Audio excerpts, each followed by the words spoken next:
The story of our heroes begins in one of the educational institutions, with a huge number of students. In one of the classrooms, there was a group of several people talking among themselves. But one guy from the group sat apart, as if he had been excluded from everyone else. Suddenly, a man crossed the threshold of the classroom. The guy sitting apart from everyone glanced at the person who had just entered. That person, holding a phone in his hands, turned to the people inside and asked them to greet a boss named Hoy. Everyone sitting at their desks greeted him and invited him to join them. One of the students approached him and asked if Hoy was selling something new, and he replied that it was obvious. Then he turned the screen of his cell phone toward her and showed her his account balance, which showed that he had earned 48 million. The girl's mouth opened in surprise, and her eyes widened, because 48 million won is an extremely large amount. Hearing about the amount that Hoy had managed to earn, one of the guys remarked that Hoy would definitely be treating everyone this Friday. Hoy himself listened to everyone admiring him, but nevertheless remained serious, because he wanted to point out one very important thing. Looking at the guy sitting alone, he said that first they needed to finish one thing. Hoy approached him,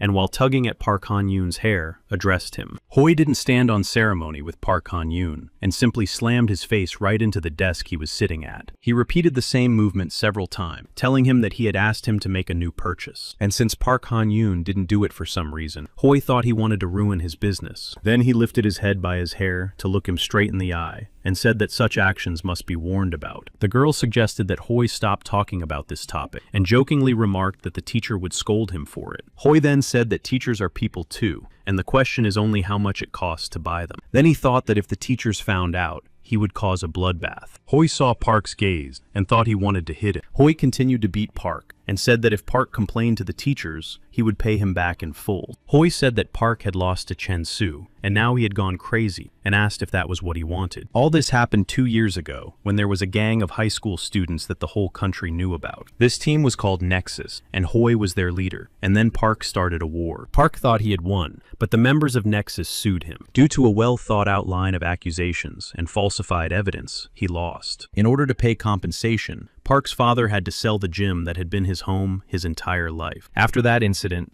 Park vowed never to allow himself to fight again. That day, he asked his father for forgiveness, and his father hugged him tightly and said that men should not cry. Everyone then knew Park as the man who fought with Nexus, and thought he had become a fool after that fight. One of the group then approached Park and said he was glad to meet him. He asked Park to look at the ring on his finger, and asked if he knew anything about it. When Park did not respond, he was again subjected to insults and attacks. One of the group began to beat him, not believing that this was really the same Park who had fought with Nexus. Suddenly, the man suggested that Park was indeed a fool, and moreover, had been born that way. He couldn't believe that Park had really fought with Nexus, comparing him to a weakling. Then he noted that Park's father had probably just paid his way out of the situation, but Park seemed unwilling to listen to the taunts, and grabbed his opponent's leg tightly in his hand. Park held his leg while apologizing to his opponent. Park noted that his opponent had probably learned to speak while letting go of his leg. That guy seemed to be afraid of Park, which his comrades noticed after seeing his gaze. Catching himself thinking this, he reached for a wooden block lying nearby.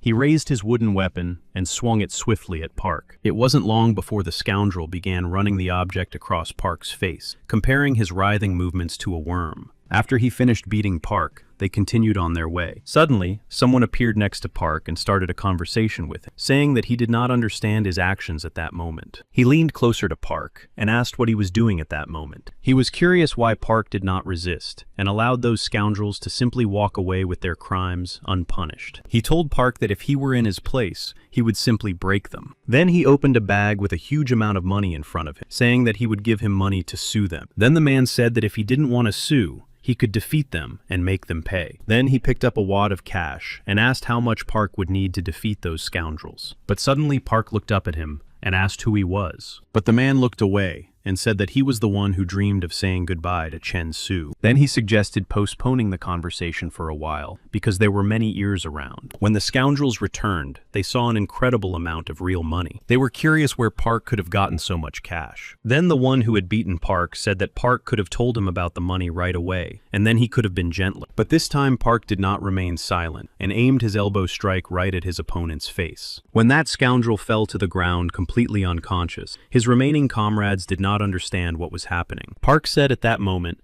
that he was able to defeat his opponent in just 4 seconds of his life. When Park began to rush towards the rest of the group, They asked him to stop. They tried to explain to him that they had not touched or insulted him, but were simply observers. But these explanations were not enough to stop Park. And then they, too, were able to feel Park's strength. It didn't take long for Park to defeat them, and they ended up on the ground, in a horizontal position, along with their friend. Park looked at the man who had offered him money, and said that now no one would interfere with their conversation. In response, the rich man asked Park who he was. Before long, the two found themselves in an office on a high floor, and the man asked Park if he watched the news. Then he opened a link on his phone, showing that it was him. The phone contained information about Oh Jun-woo, who was the youngest creator and owner of a conglomerate in Korea. Oh Jun-woo said that he was the one who had tens of thousands of checks that he used instead of napkins. In order not to waste time, he asked Park if he knew how Chen Su's life was going. He talked about Nexus, who was born a professional player, who was talented and handsome, and who was written about in the newspapers. Oh Jun-woo found it funny that the player Kim Chen-su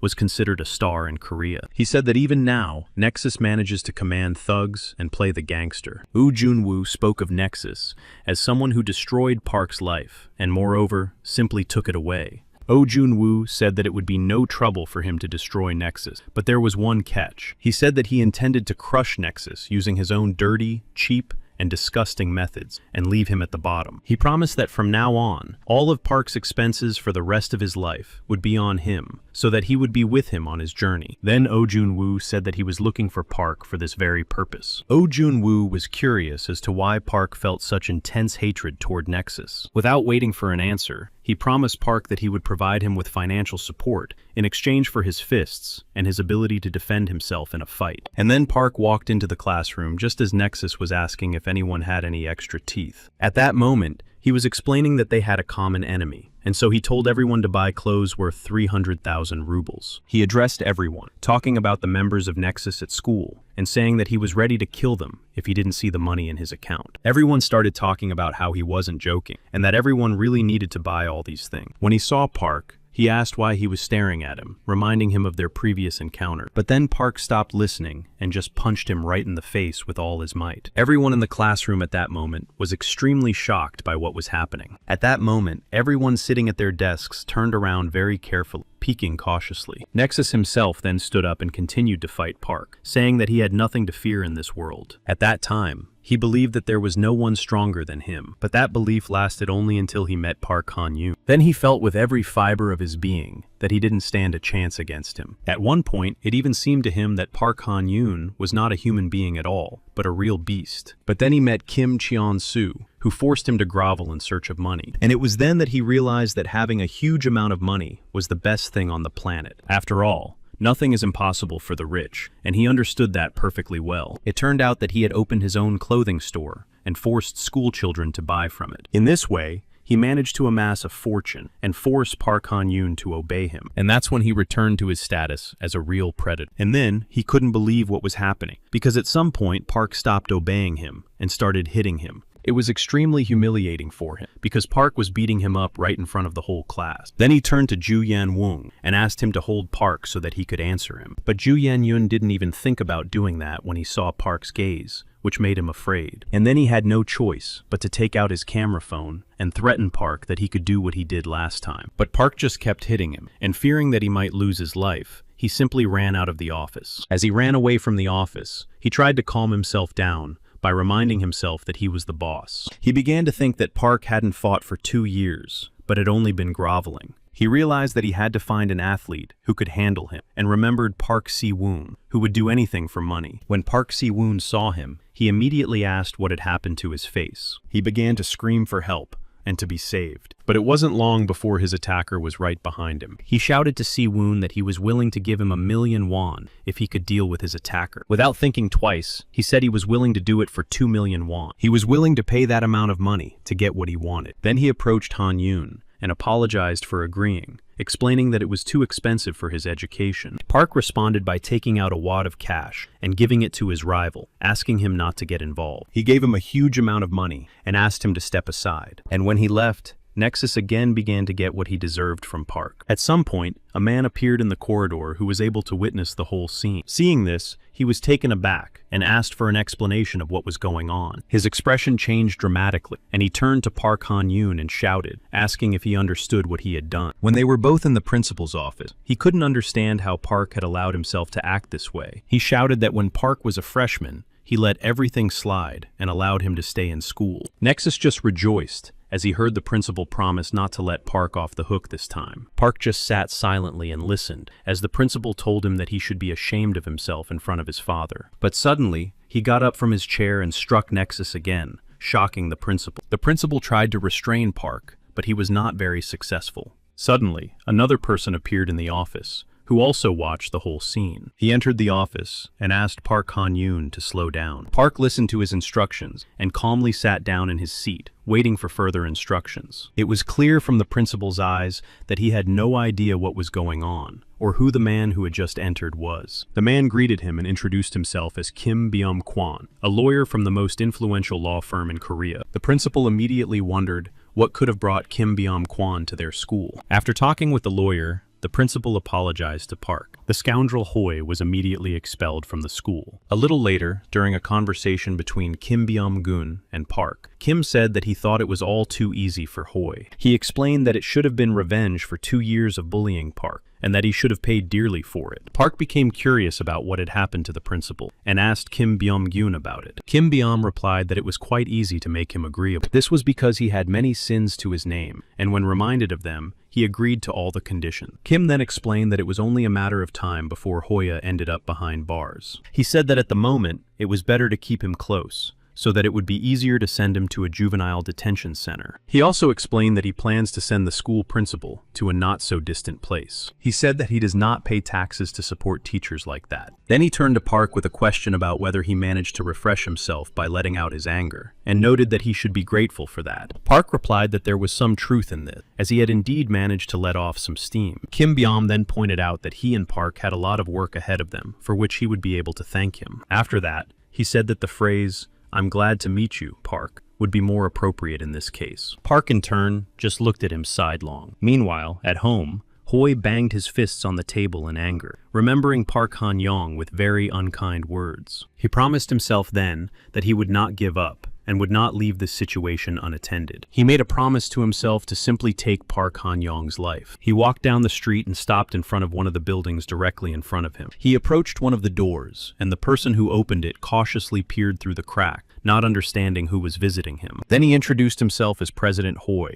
and said he intended to check on his order. When the man realized that President Hoi himself was standing in front of him, he invited him in, noting that he had arrived just in time. He turned back and informed Jin-soon that President Hoi had arrived. It was Hwang Jin's son, a fugitive from the Bima-will family. The man standing in front of him, covered in bruises, told Mr. Hoi that he had wanted this himself and that this was only the beginning. Then, picking up a bat, he delivered the final blow and ordered the guys to clean up the room because they had a guest. Then they turned to Hoi and asked him the reasons for his visit. They were extremely curious because Hoya had never come in person before. He explained that he had come on his own because there was a rather large order. They noted that this was a very kind gesture on the part of the president and asked how large the order would be. He looked at them and, with a serious expression on his face, stated that the order was worth 10 million won. And then, of course, one of them wanted to fulfill his order right away because the amount was really huge and attracted him. But suddenly Jin-sung hit his friend, who agreed to fulfill Hoi's order without his opinion.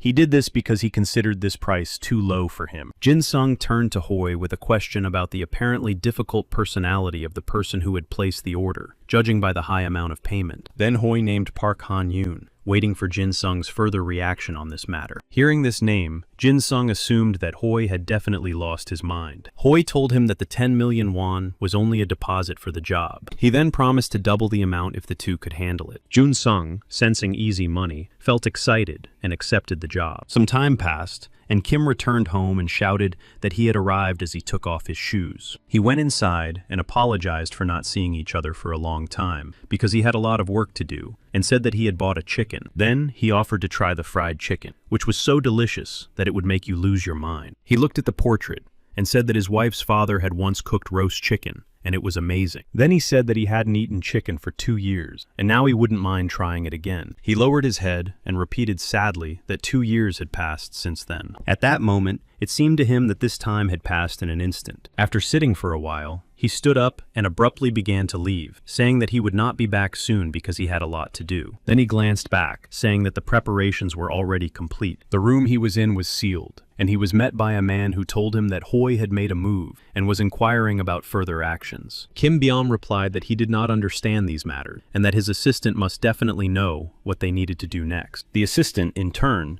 replied that he had asked the question just in case. Park was also at home with his father, who was talking to someone on the phone, mentioning high earnings. After agreeing to meet the next day, he hung up the phone. Disconnecting from the phone call, he told his son Park that he had managed to get a new job, and Park modestly congratulated him. Park Han-yoon then continued to listen silently, as his father rejoiced that they would soon be rich thanks to his new job. Park then got up and told his father that he was going to training, and his father asked him to come back early so they could spend the evening together. As Park Han-yoon was walking down the stairs, his phone rang in his jeans pocket. When he answered the call, the person on the other end said that Hoi had made a move. Kim Byom told him about his suspicions that Hoi had hired the fugitives, but explained that there should be no problems. He then ended the conversation by asking Park Han-yoon to warn him if those people showed up. As he left the building, Park Han-yoon paused for a moment. He then immediately informed Kim Byom that the people he had mentioned had already come to see him. When Park Han-yoon stepped outside, the group of fugitives was already waiting for him. The leader of the group immediately addressed Park and said he was glad to meet him. Park, in turn,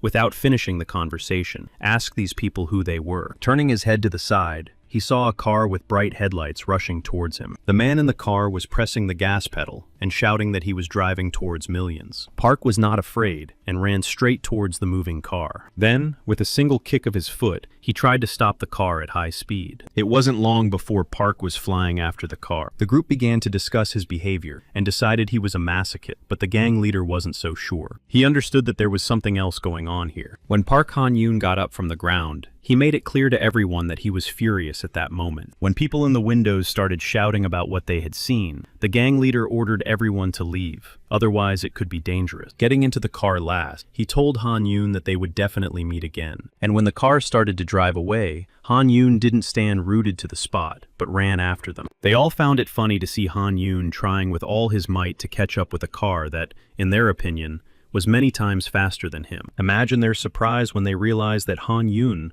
had managed to catch up with them after all. Han-yoon caught up with them, jumped on the car, and started punching it. It wasn't long before the car windows began to shatter in all directions. Then, after getting inside, he began to pull everyone out of the car, one by one. Even though one of the gang members was left alone with Han-yoon, they decided to continue without him. When the man who had fallen out of the car came to, he realized that Park Han-yoon was standing over him. Park looked at him with rage in his eyes and asked the guy where the rest of his gang had gone. The guy was extremely frightened and replied that he had no information about their further movements. Of course, Park Han-young was not satisfied with the answer he was given, and so, after hitting him, he asked him the same question again. But the man still remained silent and did not want to betray his comrades despite the beatings. Park, in turn, did not stop and asked him the same question over and over again. Meanwhile, the rest of the gang had already reached their destination and were drinking in a joyful mood. The gang leader noted that they had done a good job, but asked his comrades not to get too drunk.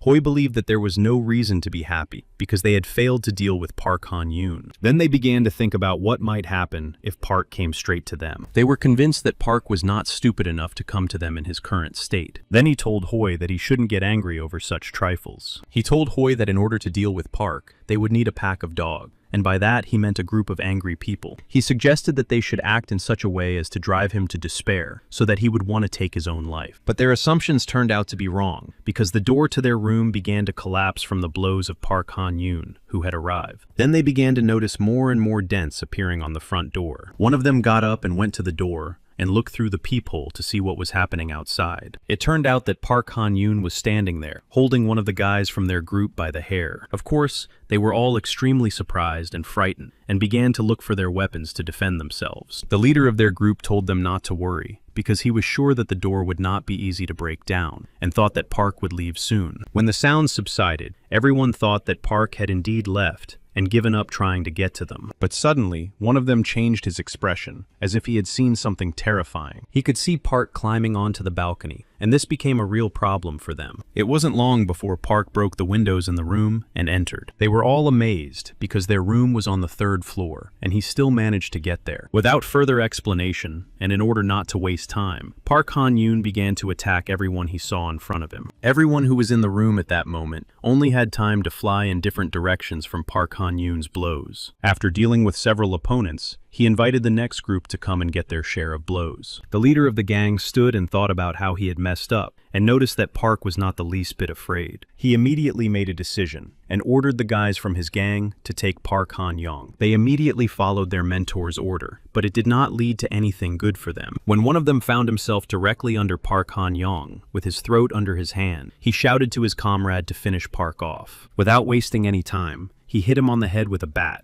breaking his skull. Imagine his surprise when he discovered that his wooden weapon had broken in half. Less than a minute later, Park Han-young threw him out the window. When he landed on the ground, a motorcycle pulled up. When the motorcycle stopped, the girl who was driving took off her helmet and jokingly remarked that it was all very scary. The man lying on the ground looked at her through his closed eyelids and thought that he had lost his life and that his end had come. When she approached him, he thought he was in paradise when he saw the beautiful girl next to him. The girl only asked him where Park Han-yoon was. He replied that Park was upstairs, while asking her for her phone number. She sat down on her motorcycle and called someone, asking for further instructions, saying that she had found Park, who was destroying someone's house. On the other end of the line was Kim Byum, who asked her for the exact address. She turned to the director, jokingly asking him why he was so curious about all this, and asked him to answer her question first. She was worried about choosing between 2 new handbags and needed help deciding. The director listened silently as she agonized over her choice,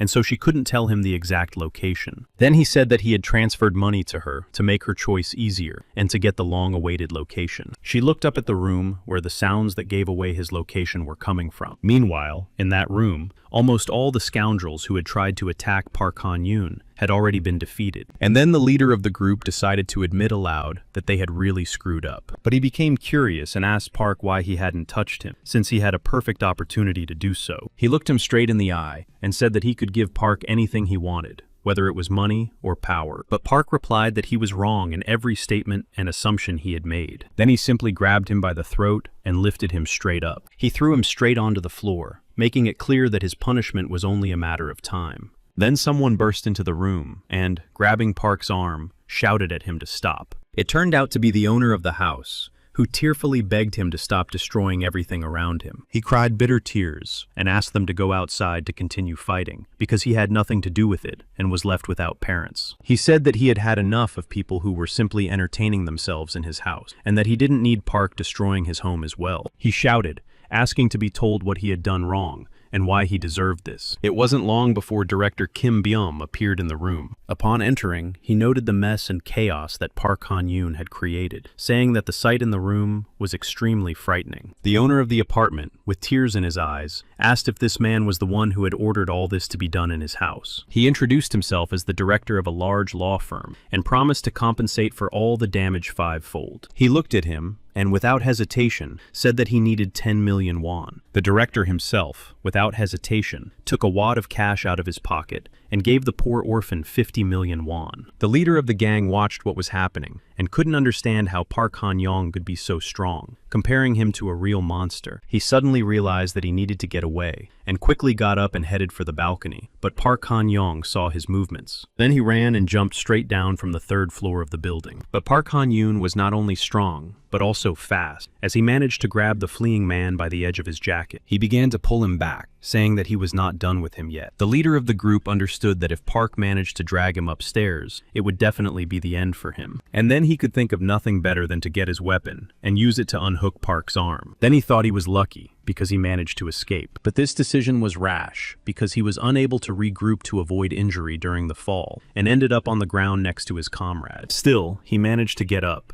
and, holding his injured shoulder, moved on, trying to get away. The director, watching what was happening from the balcony, was amazed at that man's will to survive. Suddenly, the man who had been defeated in the corner of the room laughed loudly, saying that Park and his director were in big trouble. Park Han-young and Kim Byom turned around and waited for an explanation, because they had no idea what the man was talking about. It turned out that the guy meant that they had gotten themselves into big trouble because they were just cogs in this big and dangerous system. He explained that the guy's father was the director of the Haiwoon company, and that dealing with fishermen was very dangerous. When he said that the company had enough money to wipe out Bam and Park, they began to look at him with interest, and he replied sarcastically that, judging by all appearances, they probably hadn't been lucky. When the fugitive finally managed to reach his destination, the first thing he did was go to his father. His father was the director of the company, Hwang Hae-yoon. He approached his son and, seeing what had happened to him, demanded an explanation and the names of his attackers. He then looked at his father and asked him to deal with those two for what they had done to him. And when his father said that his son might regret it for the rest of his life, he replied that he didn't care at all. His father jokingly remarked that his son was not in the most enviable position to ask for help. His father asked his son to lift his head and said that in such a situation, any hint of weakness or insincerity would repel anyone. Then he asked him to think about what he needed and to ask for help only when he was ready to risk everything. He turned to his father and said that he intended to take the lives of his offenders at any cost, no matter what. His father smiled as if that was exactly what he wanted to hear. Returning to his business, he immediately called Chief Kim to try to resolve the issue. He called Chief Kim and ordered him to bring him 2 barrels. At the same time, he said on the phone that he needed to teach some people a lesson. It wasn't long before a bunch of cars headed toward the guy who gave the order. It was a bunch of people who rushed over and brought the promised 2 barrels. When they got together, they came to Park and Kim Byom, who didn't understand why so many people were involved in teenage fights. He then explained that those very teenagers had expressed a desire to take their own lives. Kim Byom replied that no one here was planning to say goodbye to their lives. When director Hwang Hae-yoon realized who was standing in front of him, he couldn't believe his eyes. The leader of that company immediately called his director and said that they had clearly run into problems. He was told on the phone that all deals with DJ Company for the second half of the year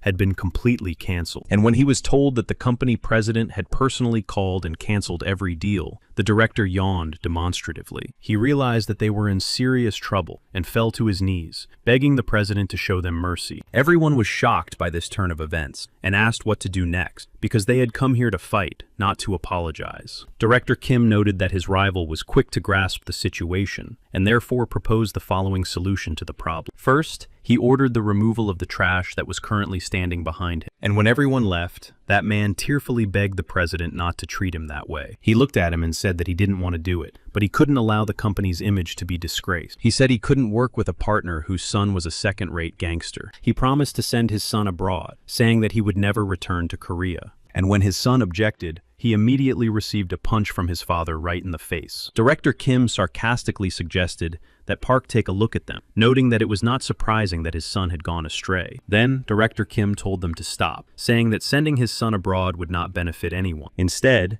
he told him to fulfill several conditions in exchange for his reconsideration of future deals. And then he talked about the 50 million won he had lost because of his son. And so the first condition was that his son had to work off all that money himself, down to the last penny. But the father did not understand how his untalented son could earn such a huge amount of money. But obviously, Kim had his own rather cunning plan in this regard, which was confirmed by his sly smile. He reminded him that he was a fisherman, and therefore suggested taking his own son on a deep-sea fishing trip where they paid well. The son himself understood that his situation was definitely bad, but he had no choice. It wasn't long before Kim Byom's first condition began to be fulfilled. Later, when Park and Kim were in the office, Park noted that Kim was definitely acting like a real villain, but Kim responded by asking Park not to get involved in problems where money might be involved. Park Han-yoon replied that he was not involved in such matters anyway. But then the girl who had been on the bike appeared behind them and asked Park not to play the hero, as the abrasions on his back were visible. Then Kim introduced Park to an Instagram star who was their informant and who would now work with them to destroy Nexus. This girl's name was Cho So-hyun, who had 570 followers on the network. She turned to Park and said that, according to rumors, he looked like a gangster, but she had a completely different opinion. However, she also added that Park seemed much more attractive to her than she had thought and imagined. The director turned to Cho So-hyun,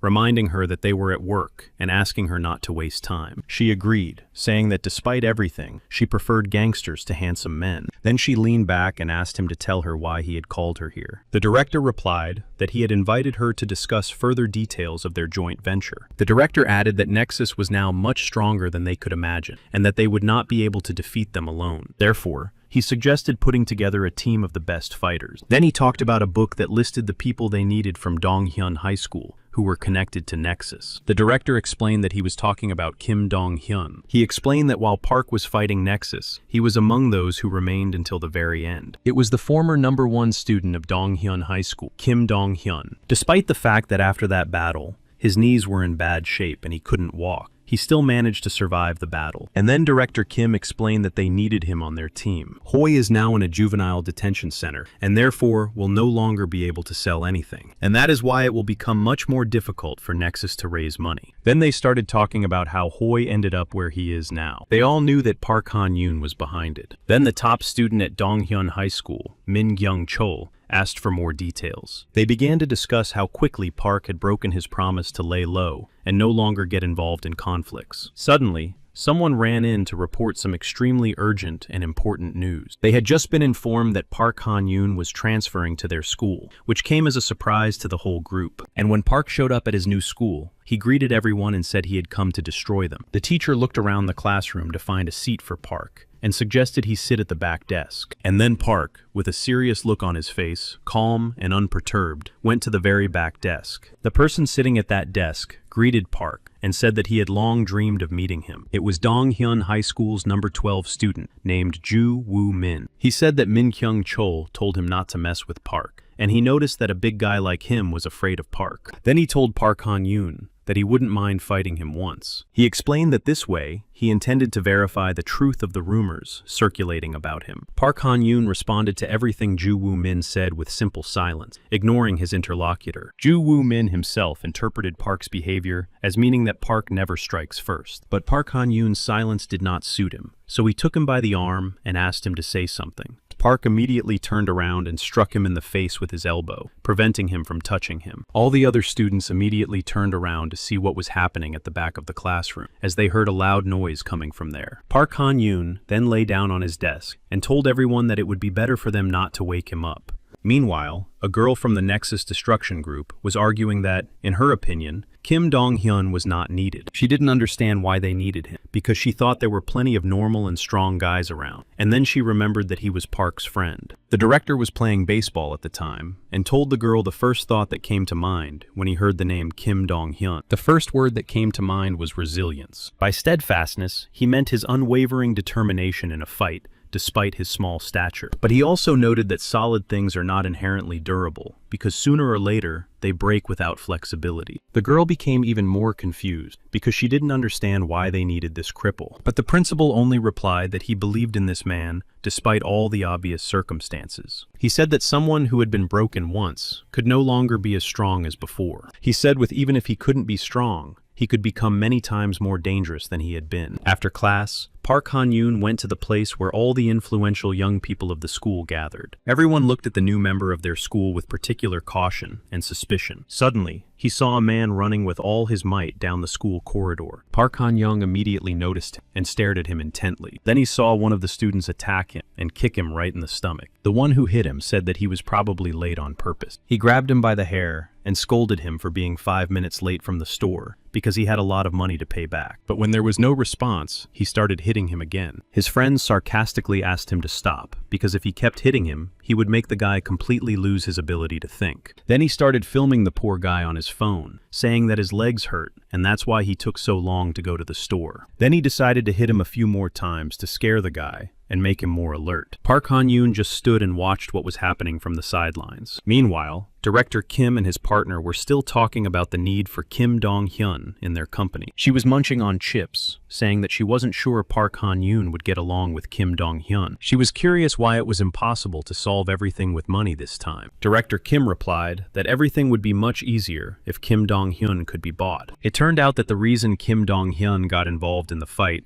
was only because Park was involved in it. He said that Kim Dong-hyun would fight to the end for his friends and feel all their pain as if it were his own. Time passed, and Kim Dong-hyun sat down on a bench to rest, and an object fell out of his pocket and flew quite far away from him. Suddenly, Park appeared right next to him, still as calm as ever. Park looked at him and then said he was glad to see him. Kim Dong-hyun told him about the rumors circulating about Park and the reasons for his transfer to this school. Kim Dong-hyun told Park that Nexus had become much stronger and that their money and power were no match for it. Then he turned his head toward Park Han-yoon and said that the outcome would be the same. They would lose. Park disagreed with this statement because he believed that this time they would definitely win. Kim Dong-hyun seemed unwilling to hear this, and, as he was leaving, told Park that knowing the outcome, he would not have fought. Park listened silently as Kim Dong-hyun told him that it was because of that fight that he became disabled. Park responded by saying that he intended to prove him wrong. Meanwhile, someone was watching Park's actions from a window, trying to figure out what he was up to. Suddenly, a large group from the school gathered, intending to deal with Park Han-yoon. Later, Kim Dong-hyun went to a psychologist for psychotherapy. The fact was that he was trying to avoid surgery with psychotherapy, and the doctor told him that the longer he did this, the less chance he had of recovery. The doctor urged him to go to the main hospital, because it was better than ending up in a wheelchair. Evening came and it started to rain, so Kim Dong-hyun went home, and on the way, someone called out to him. The guy who was standing and waiting for him under an umbrella asked him what the doctor had said. He was curious to know if he was feeling better, and if the visit to the doctor had helped him. But Kim Dong-hyun replied that this question was none of his business. He reminded Kim Dong-hyun that he was still his friend, and asked him not to upset him like that. Then he explained that he had come to check on the condition of the former #1 student at Dong-hyun's school. Then he sarcastically said that if he had managed to recover, then the situation was fixable. But Kim Dong-hyun asked why he had come to see him alone, but he did not understand why he had asked this question. He meant that if he had recovered, it would be impossible to deal with him alone. Then the scoundrel told Kim Dong-hyun that his loyalty had simply made him disabled. But Kim Dong-hyun said that all this happened because he betrayed them and joined Nexus. But he replied that Kim Dong-hyun could continue to be loyal, and he, in turn, would remain who he was now and began to leave. Leaving Kim Dong-hyun, he departed with the words that he intended to see what his loyalty was worth. The next day came, and all our heroes were back at school. A voice came over the loudspeakers, beginning its speech by checking the connection. It was clear to everyone that it was Min Kyung-chol speaking. Meanwhile, a discussion began in the classroom about Park's appearance at their school, promising to destroy everyone involved with Nexus. They understood that Park had come to them to take revenge on everyone for his friend, who had been lucky enough to become disabled after a fight with Hoy. Then they gathered together as a large group and headed off to some special place. At that moment,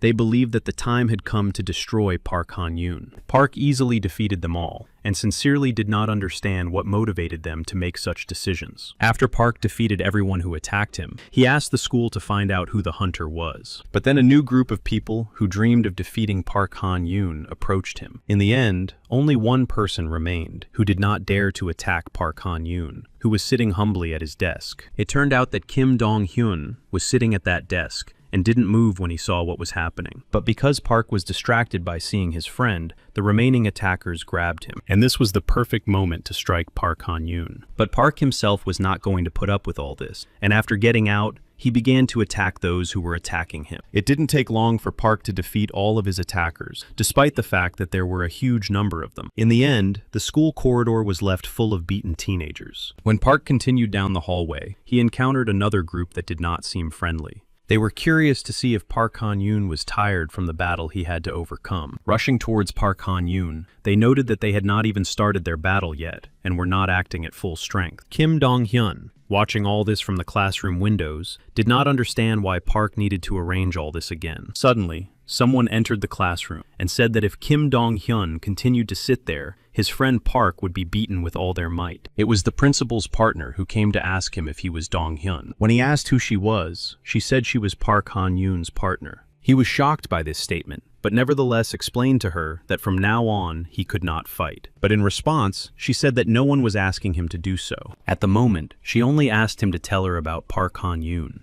Kim Dong-hyun said that at the moment, All he knew was that Park intended to kill everyone in the school. But he also added that Park was a very stubborn person. But the girl was cunning and asked him about the reasons for Park Han-yoon's behavior. And when she reminded him that Park intended to prove that they could win, his face immediately changed. Then Kim Dong-hyun remembered Park's words that he promised to win this time. He also remembered Park's statement that it was his loyalty that made him disabled. And when Kim Dong-hyun had almost made his decision, a girl from their team asked him if he was sure of his intentions. Meanwhile, Park Han-yoon had already dealt with a corridor full of angry guys who were about to attack. Despite this, there were still those with whom he had not had the chance to fight, and as they descended the stairs, they promised to finish Park off. At that moment, students number 5 and 2 from Dong-hyun's school, named Yo Soo-hoon and Hoi Min-woom, were coming down the stairs with him. There was also student number 4, Kang Tae-hoon, and student number 3, Dae-gil. And there was also student number 2, who was called Gum Bo-suk. Each member of that group was a real monster in human form. But Park Han-yoon was not going to give up and was ready to fight them. And when they pounced on him, Park Han-yoon began to attack them using various objects. Suddenly, someone else appeared in the hallway, whose appearance shocked everyone. It was Kim Dong-hyun, who, turning to Park, noted that he had started all the fun without him. Everyone was shocked by his appearance, but the number 1 student said that it was even better this way, because they would be able to defeat both of them. And so,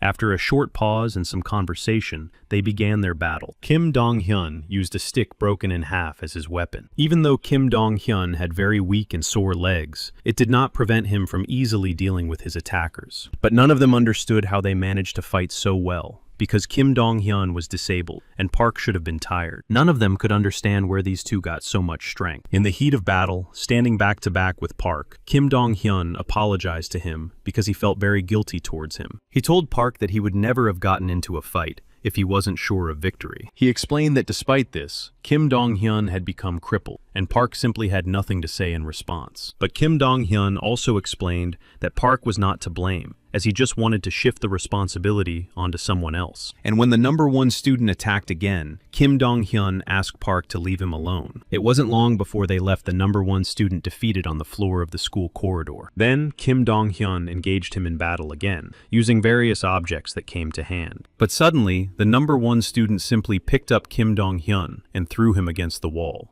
And after Kim Dong-hyun was left without weapons, he was curious to see how he was going to fight. But Kim Dong-hyun tore off his shirt, telling his opponent that he had no intention of fighting him with his bare hands. Seeing that Kim Dong-hyun had wrapped his shirt around his fist, his opponent laughed at this action. But it turned out that Kim Dong-hyun's shirt served as an object to wrap around his opponent's face. Then he knocked him to the floor and began punching him in the face, intending to kill his opponent. But the opponent, the first student, was not so simple, as he used techniques to grab Kim Dong-hyun. He pulled the shirt off his face, telling Kim Dong-hyun that now they were not the same people they used to be. After saying this, he struck Kim Dong-hyun directly on his injured legs, and Kim Dong-hyun fell to the floor in incredible pain. Saying that Kim Dong-hyun would pay for this, he intended to leave the scene. Kim Dong-hyun, however, had no intention of giving up, and asked his opponent where he was going, saying that he was not done with him yet. He stood in a fighting stance, showing everyone his intention to continue the fight. Obviously, this decision was a very bad idea for Kim Dong-hyun, as he missed every blow from his opponent. When Kim Dong-hyun found himself on the floor of the corridor again,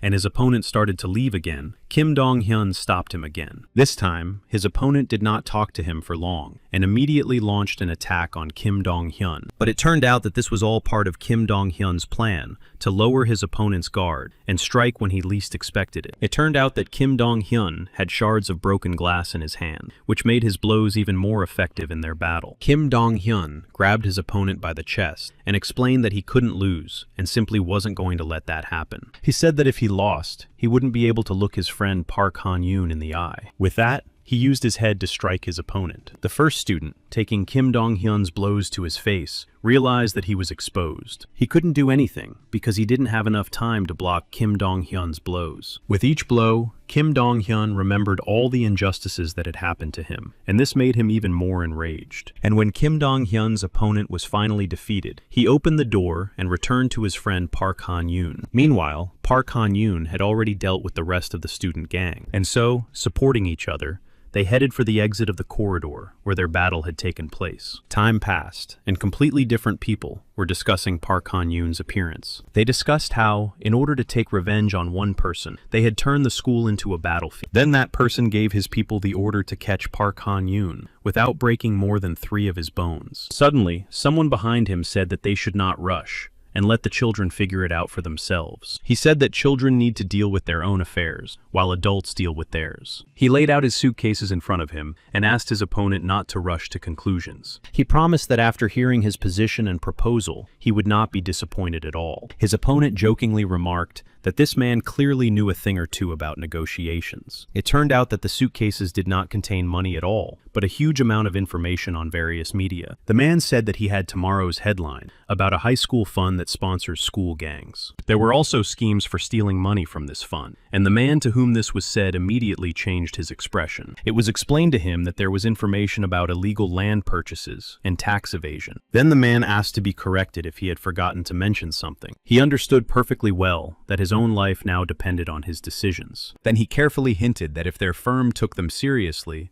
they would certainly win. Finally, after a few minutes of silence, he asked his opponent what he wanted and what his goals were in the negotiations. But it turned out that the goal was quite simple: to give him the school. Later, a girl from the Nexus Destruction Company approached Park Han-yoon. She was curious about who Park was, because in her opinion, he was like a robot. She was interested in how he managed to remain intact after this school battle. But he replied that he was not normal, and at that moment, the doctor came out into the corridor. The doctor was surprised that Park managed to remain conscious after receiving such injuries as he had now. Kim Dong-hyun's condition at that moment was far from the best, and he was kept in the hospital for observation. He also explained that Kim Dong-hyun's surgery was successful, and that he had a good chance of recovery. Later, Director Kim was in a cafe, looking at something on his phone. He heard words of gratitude for someone taking the time for an interview called Successful Youth. The interviewer thanked the man for his interview, which would help many students. Then Director Kim looked at his phone screen, which displayed the whole truth about high school. When Director Kim was about to leave, the man who was giving the interview said to him that he felt something was wrong. It was Kim Cheon-soo, who was #1 at Nexus, and he noted that it was all the work of President-Director Oh Jun-woo. He said he was very flattered by Director Oh Jun-woo's visit. Then the principal sat down in a chair next to him and asked if Kim Cheon-soo had forgotten who the man sitting in front of him was. He replied that he had not forgotten, but noted that he had changed a lot since their last meeting. But he also said that the past should remain in the past, and that now they were just the president and a player. And then, sipping his coffee, he said that in this way, he was simply showing a little courtesy to a person he respected. The president noted that this was quite offensive because he was the very person who clung to the past. And then he said that it was for this reason that he had absorbed Donghyun High School. But obviously, his interlocutor did not quite understand what the director meant. And, not getting an answer to his questioning look, he extended his hand to the president in farewell, intending to leave. But the director did not show him the same respect, and did not shake his hand in return. So Kim Cheon-soo simply bowed. And when he started to leave, the president turned to him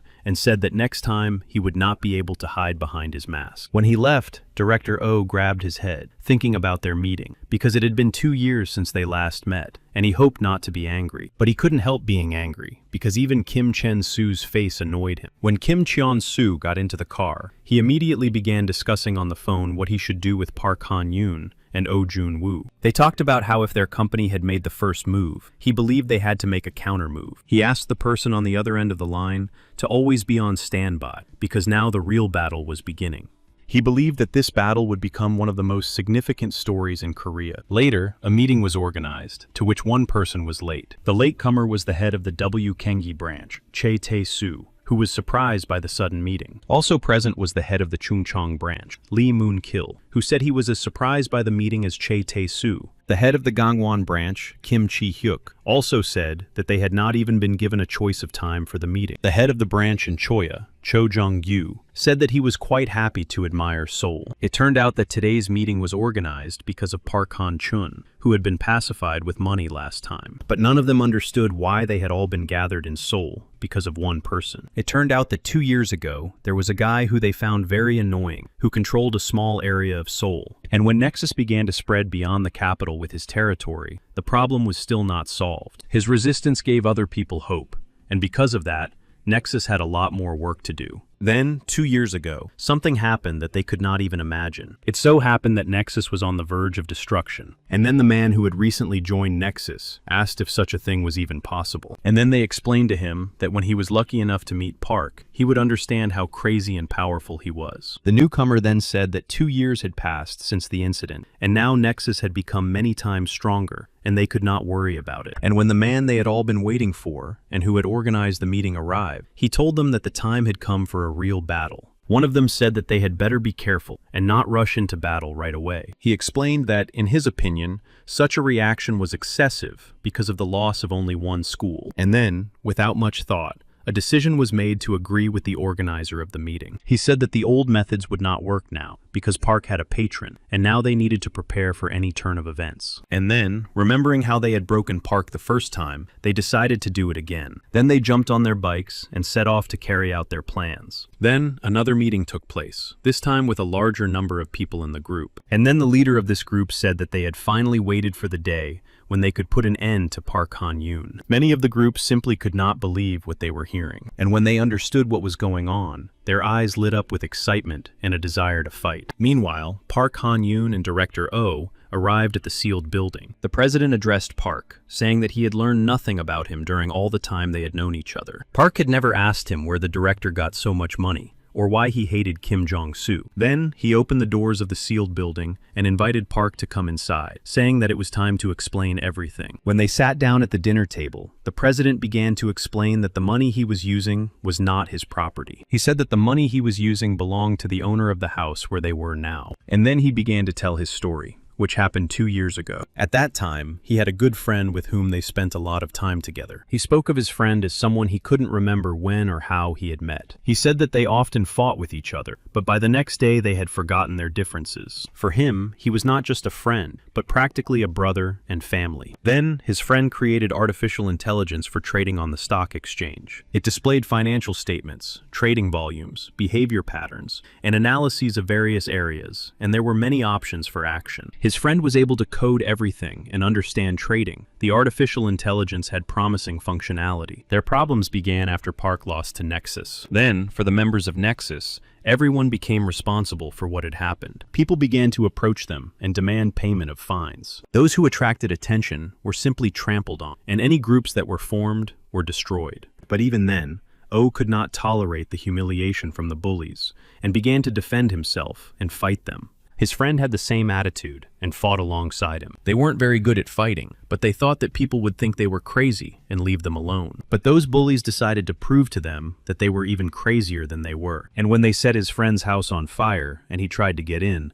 the firefighters wouldn't let them. He knew his friend Hyuk was in the house, and despite his cries, they wouldn't let him in because it was too late. And when his friend died, he went to that gang for an explanation, but he just punched him in the face, saying that he didn't care what happened to his friend. None of them saw a problem with this, and, refusing to admit guilt, said that it was just a coincidence that his friend was unlucky. Then Oh wanted to deal with them, and flew at them with his fist, but he didn't have enough strength to defeat them, and he felt guilty that he couldn't do anything to save his friend. After that, he was overcome by depression and terrible apathy, combined with indifference to everything that was happening. He couldn't get over it, and he didn't have the strength to fight Nexus. He even had thoughts of taking his own life. Then he sat down at his friend's computer and intended to delete everything and become someone who never existed. Looking at the computer, he saw that trading was taking place based on the data obtained and wanted to donate the proceeds to charity. When he saw the huge numbers in the account balance, he was shocked. He had mixed feelings because he imagined how happy his friend Hyuk would be now. He felt angry that he couldn't share this news with him. And then, only anger gave him the strength to go on living. Then he decided to use this money to crush Kim Jong-soo,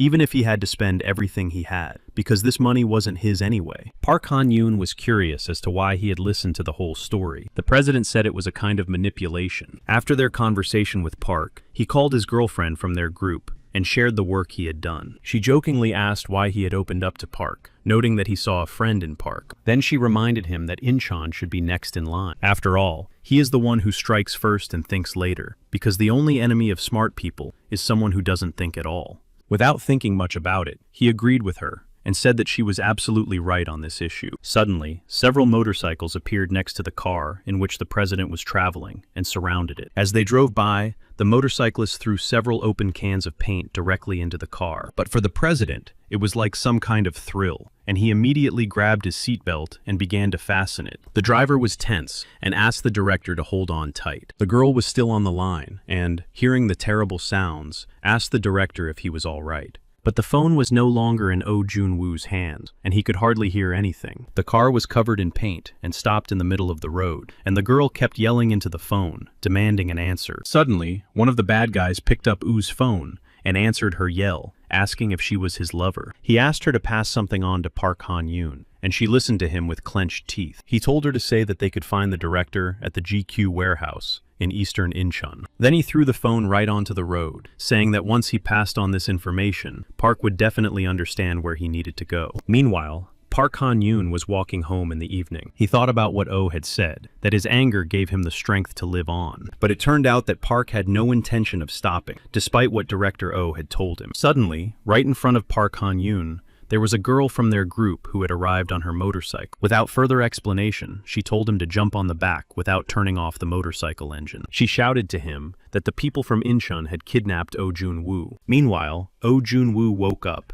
and, coming to his senses, did not understand where he was. Looking around, he could see the people from Incheon, whom he had always considered scoundrels. But then the first number, named In-soo, indicated that Oh Jun-woo was now just bait for Park Han-young. Hearing this, Oh Jun-woo laughed loudly, which completely baffled those around him. He laughed because just 2 years ago, the people from Incheon begged Park for forgiveness, and now this was the most foolish decision for them. Oh Jun-woo was sure that even now, their company would not be able to deal with Park Han-yoon. Suddenly, a guy ran up to them and reported that Park Han-yoon had already arrived at the appointed place. Then number 1 turned to Oh and said that the current head of Incheon was different from the previous one, and that today they would prove their worth. When they arrived at the location, she stood behind Park Han-yoon and asked him to deal with these scoundrels. But then the thug who met them said he would take them to the location and ordered them to be quiet. As they walked, the thug said that in Incheon, they fight one-on-one. As they followed the Incheon representative, the girl noticed the guy's height, saying that she had never seen such a tall guy before. She noticed his huge muscles and assumed that he was taking some kind of low-quality chemicals. But in response, he remained silent and did not react to the girl's comments. She definitely didn't like being ignored and asked him to answer her immediately. She began to bombard him with questions about his body and muscles, mentioning his tall stature, but then he turned around and ordered her to follow him, telling her to shut up. In response, she asked him not to be nervous and asked permission for one last small question that was bothering her. Before asking, she reminded him of what happened 2 years ago when they begged Park for mercy and then no one fought with him anymore. Then, pointing her finger at Park, she noted that they still hadn't been able to defeat him, calling them losers. He heard everything she said and turned around, asking her not to provoke him. Then he turned to face her and said that he would gladly teach her a lesson, his voice sounding confident and intimidating. But then Park Han-yoon stepped forward to defend her, and his decisive move interrupted the conversation and created tension. He looked confidently at the bully, who was threatening the girl, and said that there was no doubt that she was right in what she said. Park's words were full of confidence and determination, and she had no choice but to stand behind him and remain silent. Hearing this, the bully felt himself becoming irritated, and anger began to appear on his face,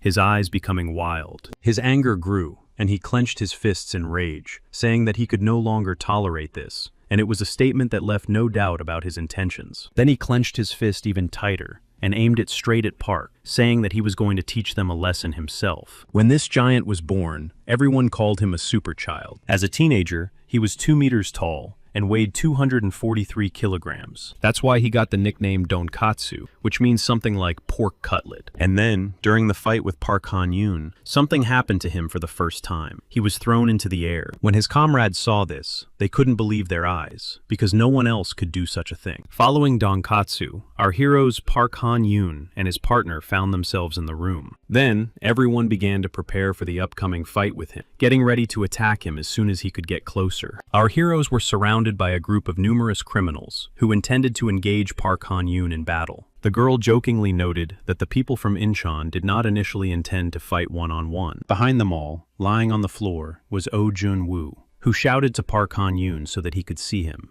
He asked him to release him as soon as possible, saying that his legs had already gone numb in this position. Suddenly, a man appeared who asked the people who were about to attack to disperse, and began to approach, taking off his jacket. It was number 1, who intended to defeat Park Han-yoon alone. And when they met face to face, number 1 noted that they hadn't seen each other in a long time. Park Han-yoon looked at him and realized that it was his younger brother, Nam Man-soo. Number 1 turned to Park and told him to stop talking and get down to business, because he had been waiting for this day for a long time. When Park didn't respond, number 1 said that he would strike first and began to attack. When number 1's hand was heading towards Park Han-yoon, he noticed that he had become very fast and that he would not be able to dodge. That's what happened, and Park Han-yoon took the blow right to his face. After the blow, number 1 told Park that today he would definitely pay for all the humiliation he had endured 2 years ago. For some reason, Park Han-yoon's speed was not enough to withstand number 1's blows. Number 1 said that if victory came so easily, he would not be able to quell his anger, and asked Park not to disappoint him. The fact is that after losing to Incheon, number 1's anger did not diminish, so he could not stop training and became stronger. Incheon has always been famous for having some of the best fighters in the country, and when they crawled at his feet, surrendering without a fight, he felt disappointed. This disappointment made him quit boxing, because he realized that he needed real fighting skills. Then, with confidence and determination, he came to one place. The leader of that group, sitting at a table with a glass of alcohol, told his subordinate to remove number 1 from this place. And when he approached him to kick him out, he immediately received a punch right in the chin in response. At that moment, everyone else there took out their weapons and began to attack number 1. And in those 2 years, he was able to destroy 27 schools, as well as 13 gyms, and 4 criminal gangs. He went through many street fights, all in order to become stronger. And of course, all this was in order to defeat Park Han-yoon in battle. The principal and his assistant watched, and did not understand why Park Han-yoon was weaker than his opponent. The principal didn't understand either, so he suggested that she just watch what was happening. The fact is that before hiring Park, Principal Oh did some research and discovered one surprising fact. It turns out that Park Han-yoon is the son of the gym director, and he didn't study martial arts, but only improved his physical performance. This guy was gifted from birth with strength, endurance, and adaptability, and that was almost enough to destroy Nexus. Director Oh understood that if Park adapted to In-soo's movements, he would be able to turn the tide of battle in his favor. But there was a problem. The problem was that Nam In-soo himself understood this as well. The boxer's advantage was that the blows he delivered without gloves were much more effective than if he had fought with them on. Nam In-soo's plan was to deliver as many blows as he could, while he was able to do so, in order to be ready for the second round. Finally, Park Han-yoon pounced on his opponent, preventing him from attacking any further. The number 1 Nam In-soo did not understand where Park Han-yoon got the strength to push him away. After Nam In-soo managed to push Park away, everyone present could see the rage in Park's eyes. Thanks to Park Han-yoon's rage, he gained the strength and speed to defeat Nam In-soo. And when the next blow landed right on target, Nam In-soo realized that it wasn't just Park's luck, but his incredible strength. It was also important to note that Nam In-soo is one of the fastest fighters in history, but Park Han-yoon is a real monster compared to him. Director Oh explained to his girlfriend that despite the difference in speed, Park compensates for it with his incredible strength. Director Oh also explained that Park did not allow himself to be hit and got used to his opponent's movements. During the ongoing battle, Nam In-soo realized that Park Han-yoon was anticipating his attack. He was angry because he had trained for a very long time, but was still unable to defeat Park Han-yoon. Director Oh watched what was happening and realized that this was definitely the end. Suddenly, someone in the crowd watching the fight shouted at Donkatsu, urging him to help his friend in the fight. Then Nam In-soo realized that his brother Man-soo saw the same thing in the fight with him. And then, looking Park Han-yoon in the eyes, he realized that this was not something a human being could handle. He understood perfectly well his feelings of fear towards him, and as a result, his desire to run away. Suddenly, his comrades from the Incheon gang rushed towards the place where their fight was taking place. And then Donkatsu shouted that he was ready to deal with Park Han-yoon instead of Nam In-soo. Then he shouted to his entire company with an order to stop, and not to do it under any circumstances. And then Nam In-soo fell to his knees, telling Park Han-yoon that he had lost again. The last time a person he respected bowed his head to Park Han-yoon, he felt extremely ashamed of this act. But now that he was in his place, He understood him perfectly, and now he remembered the moment when his brother begged Park Han-yoon on his knees, and he understood that now he had no one to share the burden of loneliness with. He understood that his brother had once carried this burden on his own shoulder, in complete solitude. He understood that his brother's actions 2 years ago were only meant to protect his comrades. But Donkatsu shouted from the crowd, telling Nam In-soo to get up immediately. They shouted at him to continue fighting, because he was the leader of all Incheon. Then Director Oh joined the conversation and explained that Nam In-soo had done it only to save their lives. He explained, trying to be completely serious, that they really had no chance of winning the fight against Park Han-yoon. He said that the winner was the one who ultimately remained standing on his own 2 feet, and that they had to accept that they had lost. Then he turned to Nam In-soo and asked him to raise his head and look at him. When the boy raised his head and looked at Director Oh, he spat on his fist, looking Nam In-soo straight in the eyes. After that, he decided to punch him in the head with his fist as well. The director explained that this punch was revenge for kidnapping him. Standing up, he said that he had intended to turn them into the police, but after the punch, he decided that this would be enough and changed his mind about calling the police. Then he said that after all this, they would consider themselves even. Then he asked if Incheon was in debt to Nexus. He noted that everyone in the gang had problems with Nexus and was in deep trouble. The director was aware that, in order to borrow money from Nexus, he had become the leader of Incheon. And then the director promised that he would pay off all their debts himself. Nam In-soo did not understand where Oh Jun-woo's generosity towards their gang came from, but Oh himself saw his own benefit in this, and told Nam In-soo that he would not do it for nothing. He said that soon, they would receive a message from the technical college, stating that their tuition had been successfully paid. He asked them to study diligently, and,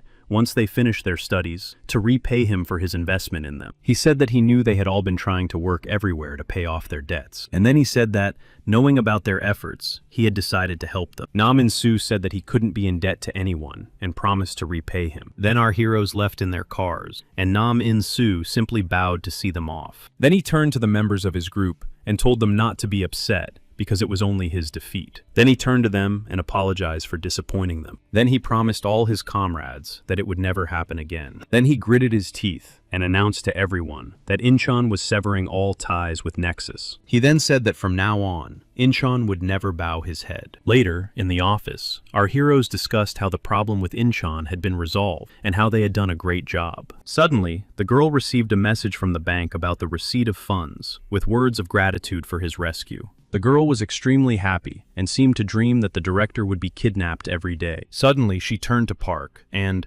apologizing for the suddenness of her remark, said that his back was huge. She said that he needed to find suitable clothes and asked if Park was free on the coming weekend. In doing so, she suggested that they spend time together and combine it with shopping. That's how it turned out, and they went shopping together and began to actively try on various outfits on Park Han-yoon. Noticing that he didn't look happy in the suggested outfit, she suggested trying something else. In the next outfit, Park Han-yoon looked like a crazy musician, or rocker. Choi So-hyun looked at Park and marveled at the beauty of his body. Suddenly, a man recognized the famous blogger Cho So-hyun and decided to get to know her.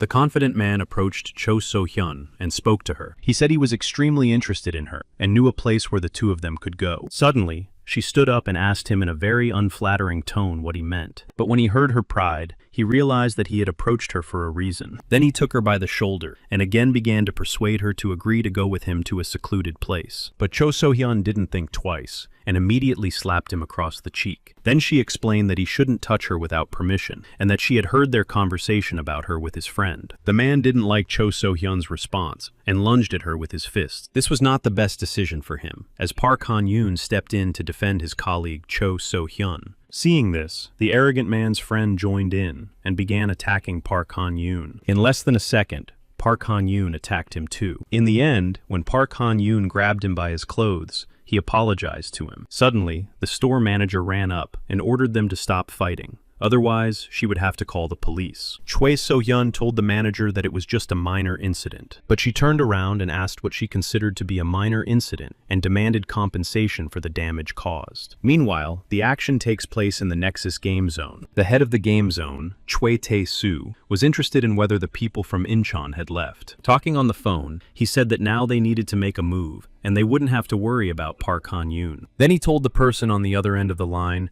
that he needed to end the conversation attention because he had to continue working. Then, sitting in front of him was a man who was busy playing a very exciting game. The head of the gaming zone, Cho Tae-soo, looked at him and suggested that he finally reveal his cards. With a trembling hand, he reached for the coveted card, hoping to win and get the money. Seeing the result, the player was disappointed because he lost again. Choi Tae-soo pointed out that the man opposite him had a debt of over 120 million, and his limit had been exceeded. Saying that the game was interesting, he ordered his subordinates to show the debtor how they collect debts. The girl was frightened and begged them not to do it, saying she was ready to do whatever Cho Tae-soo said. Then he turned to her and, holding out an object, said that it would be impossible to refuse. The card he gave her had a picture of a girl named Cho So-hyun on it. Meanwhile, Dong-hyun was still in the hospital, but had regained consciousness. The staff at the clinic where he was staying scolded him for putting too much strain on his body. Then a man came to the clinic to meet with him and congratulated him on Dong-hyun's successful surgery. It was director Oh Jun-woo, who asked Dong-hyun how quickly he was recovering. Dong-hyun thanked Oh Jun-woo for his financial assistance and promised to repay him, but Oh said that it was all nonsense, and that he had nothing to worry about, and that he didn't even have to fight Nexus if he didn't want to. Then he turned to Oh Jun-woo and asked him to clarify a few things right away, and the director listened carefully to his words. Dong-hyun then said that his business with Nexus would be finished when he destroyed Nexus, and that this was his considered and personal decision. Director Oh looked at him and told Dong-hyun that he was a very reliable guy. Returning to Park Han-yoon's office, the director told him about his meeting with Dong-hyun, and Park was very happy with his friend's decision. Then Oh Jun-woo said that while Dong-hyun was recovering, they should get back to work. He said that their first target, Incheon, had already been taken care of, and they should move on to their next target. By the second goal, Oh Jun-woo meant the head of the gaming zone named Cho Tae-soo, who had driven Incheon into debt. Then he turned to Park Han-yoon and said that he probably didn't know him. Director Oh told Park about him as the main capital of Nexus, and that all of his income was based on lending and loans. Then he told Park Han-yoon that Cho Tae-soo was now the first person they needed to destroy. But before proceeding with the plan, they decided to meet with someone who could help them. Then they met with a man who demanded protection in return. He then began to tell them that Cho Tae-soo was not a human being, but simply a demon. It turned out that this man, who had been telling the story before, was completely different, and many confused him with a star because he looked good. Of course, it was gratifying for him to hear such statements, because at that time, he had a cherished dream and goal that he was striving for. At that time, he dreamed of becoming an influencer and a favorite of the public who would set trends. But it turned out that in reality, it was extremely difficult to get a huge number of subscribers. No matter how hard he tried, the number of subscribers did not increase, and he began to think about giving up. But suddenly he was invited to join a club that had hundreds of thousands of subscribers, and for a moment, he thought it was just a dream. Then he thought that this was the long-awaited golden opportunity that would lead him to increase his number of subscribers, so he seized it and agreed. When they met, the man in the hood told him to turn on the broadcast, and he would show that he had talent. Then, meeting the stars he had been longing for was simply mind-boggling, and the number of subscribers skyrocketed. When the number of subscribers reached 2 million, he thought he was now capable of anything. But his happiness did not last long. Then those who had been helping him showed their true colors. They took him to a place where gambling took place, and the hooded man suggested he try it. When he refused to participate, they told him he was boring, using manipulation. Then he turned to them and ordered them to leave and never return to their club, saying that he had been wrong about them. When they kicked him out, he immediately lost his millions of subscribers and returned to where he started. And then, no matter what content he used on his profile, the number of subscribers no longer increased. And then, out of desperation, he grabbed his head, realizing that he had to get his previous number of subscribers back at any cost. And then he tried to return to the company of those famous guys. And then he agreed to their terms and agreed to participate in gambling. And because he simply wanted the recognition of others, he simply fell into a real hell. And then it wasn't long before he simply became addicted to gambling. And at one point, he lost everything he had. He realized that he had spent all his money, and even the money in his father's account, and he had to get it back at any cost. And then, in a moment of complete despair, he appeared, coming at just the right time. It was Cho Tae-soo, who volunteered to help the man who was already desperate at that point. Concluding his story, he said that Cho Tae-soo then offered to lend him money, and he, of course, agreed. In the end, he said that Cho Tae-soo gave him 5 million a month, and he accumulated debts that he was unable to pay off in 10 years. But what annoyed him most was that it had all been a trap from the very beginning. And then he was overcome with hysteria again at how helpless he now found himself. Then, director Oh Jun-woo said that it was not his fault at all, but the fault of those who decided to play with someone else's dream. The director then turned to him and asked him to be patient a little longer while they and Park Han-yoon took care of everything. After that, he broke into Nexus by kicking open the door to the building. He stormed into the building, demanding to play those gambling games again. It turned out that this was Director Oo's plan, because he asked him and Park Han-yoon to go there and play together. Director Oh then promised him that once they got in, they would destroy Nexus once and for all. And then, when he arrived at the place where the games were held, he put a bag filled with a huge amount of money on the table. Oh Jun-woo's plan was to win all the money available at that gaming club. Moreover, he had a plan on how to pull it off. He explained that in a fair game, the croupier would not be able to win all the time. He understood that they were playing and winning by cheating. Therefore, Oh Jun-woo's plan was to outplay their entire system and, as a result, simply destroy it. That day, the hopeless gambler bet everything according to plan, because there is one unwritten rule in gambling. If someone is caught cheating,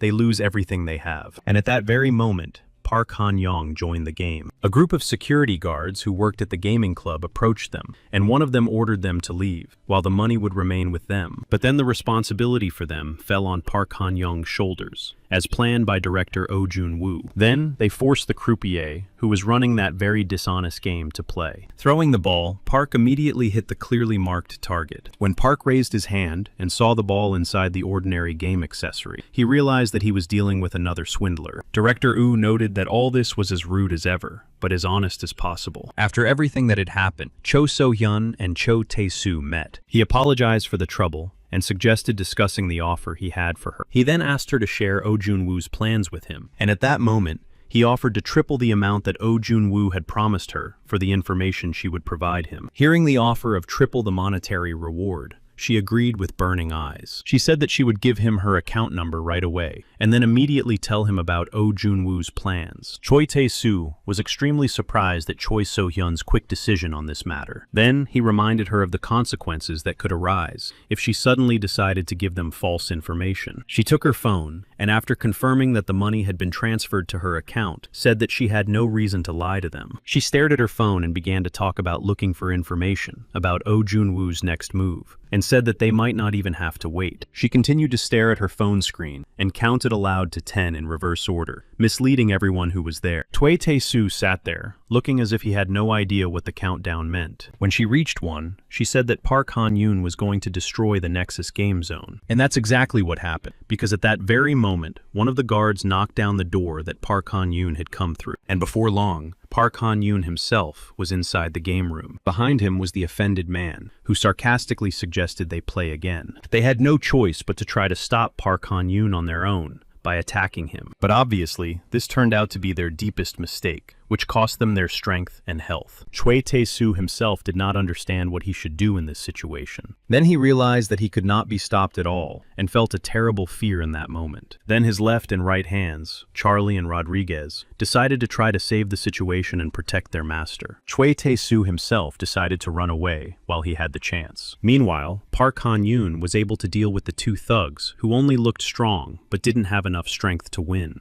As he ran away, Choi Tae-soo realized that thanks to his money, he would be able to find a way to defeat Park Han-yoon. When director Oh Jun-woo realized that Choi Tae-soo had escaped, he said that it wouldn't take long to find him. Then Choi Tae-soo went to his friend, who worked on something, and said that now, all he had to do was give the order, and Park would be finished. And right then, the order was given, and the button on the specialist's keyboard was pressed. Then they launched an advertisement on the World Wide Web. The fact is that the Kengi Gaming Zone is quite popular, and everyone knew about it. But it is not as popular as the illegal gambling site, which was the main source of income. After all, the total number of active Nexus users is about 80,000. And then Park Han-yoon was thrown in as bait. Everyone understood that such a high reward meant only one thing. Park Han-yoon was a real monster. In that case, he decided to offer not just a one-time reward for Park, but a whole list of payment systems as an incentive. And so, anyone who needed money could damage Park for a separate fee. When the hunt began, everyone actively tried to attack Park Han-yoon in every way possible. When Park grabbed her hand and looked at her, he realized that she was not from Nexus. Suddenly, someone behind him also tried to hit him on the head with a bat. Park Han-yoon was able to dodge this blow as well, but he had no idea what was going on. After dealing with the attacker, he stared intently at the girl, forcing her to explain what was going on. Then she showed him the advertisement about him on her smartphone. Park Han-yoon understood perfectly well that all this was done by Cho Tae-soo. Suddenly, another company hungry for money shouted that it had found its target. There were a terrifying number of people who wanted to harm Park Han-yoon, and they were all rushing towards him. Choi Tae-soo turned to the person who had made all this happen and asked if he knew why he had chosen gambling. He explained that it was the easiest way to turn poor people into obedient dogs. He also spoke about beggars, for whom even their own lives are not worth a penny, and who are willing to take a person's life for money. His plan was to make people lose control of themselves and turn them into obedient dogs. But Park Han-yoon was not going to play along with them and push them aside one by one. Among the attackers, he even saw children who looked at him with kind hearts, but held weapons in their hands that could kill a person. At that moment, director Oh Jun-woo called Park and asked if he was okay. He said that Park needed to wait a little longer, because Oh Jun-woo's people would be there soon. Park said he didn't need help, but asked Oh to find Cho Tae-soo as soon as possible. Then, the head of Director Oh's security came to him, waiting for further instructions. Director Oh Jun-woo was furious, and ordered the head of security to prepare his men immediately. As Park Han-yoon continued to fight them off, some asked him for permission to kick him in order to get money for the treatment of their loved ones. When Park Han-yoon disappeared, he found himself inside a building, and it seemed that this was also someone's plan. An ambush awaited him there, offering him a little game. And then Park realized that ordinary people had been used only to lure him to this place. Park understood that he was facing Nexus people, and therefore noted that he was very happy to meet them. It didn't take long before Park Han-young began to scatter all the people attacking him in different directions. The others, watching Park Han-yoon fight, were shocked and did not understand if he was even human. Suddenly, director Oh Jun-woo called and told Park that he had managed to find the place where Cho Tae-soo was hiding. Park replied in a completely calm voice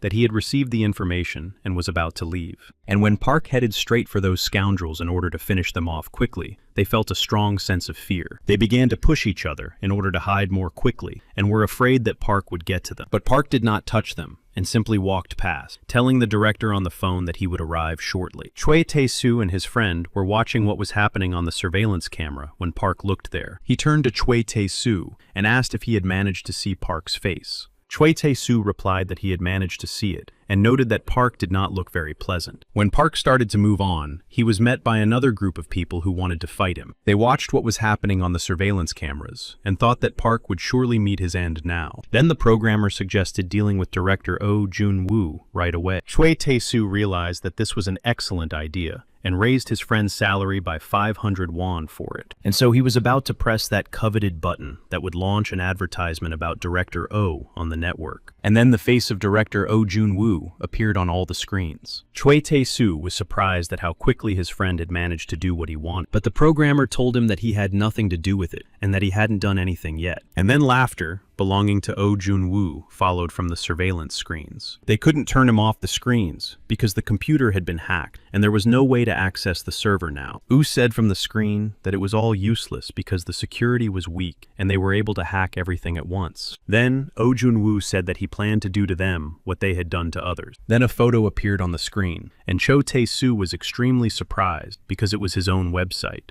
Then Director Oh turned to him and said that he was very interested to see how Cho Tae-soo would deal with this. When the Nexus people saw this, they immediately realized that their organization would soon come to an end. Cho Tae-soo had no choice but to shout to his fellow programmer to gather all the money, and then they intended to run away. As they fled, the door to the room was broken down, and angry people burst in, wanting to kill them. As he ran away, he realized that now he needed to create a new website and find new slaves. But they didn't get far, because Park Han-yoon met them on the stairs of the back exit. Choi Tae-soo discovered that his heart was beating so hard with fear that its thumping could be heard clearly. And despite all the threats that Choi Tae-soo made towards Park Han-yoon, he still struck him as if he had not heard his threats. Park Han-yoon stopped Cho Tae-soo from escaping every time he tried. When Cho Tae-soo realized that his persuasion wasn't working, he decided to offer Park twice as much as Director Oh was paying him. Obviously, this plan didn't work either, because Park didn't listen to him and continued to hit him. With tears in his eyes, he begged Park Han-yoon to spare him because his blows were unbearable. Then Park Han-yoon said that he would gladly step aside and let other people take his place. And when Park stepped aside,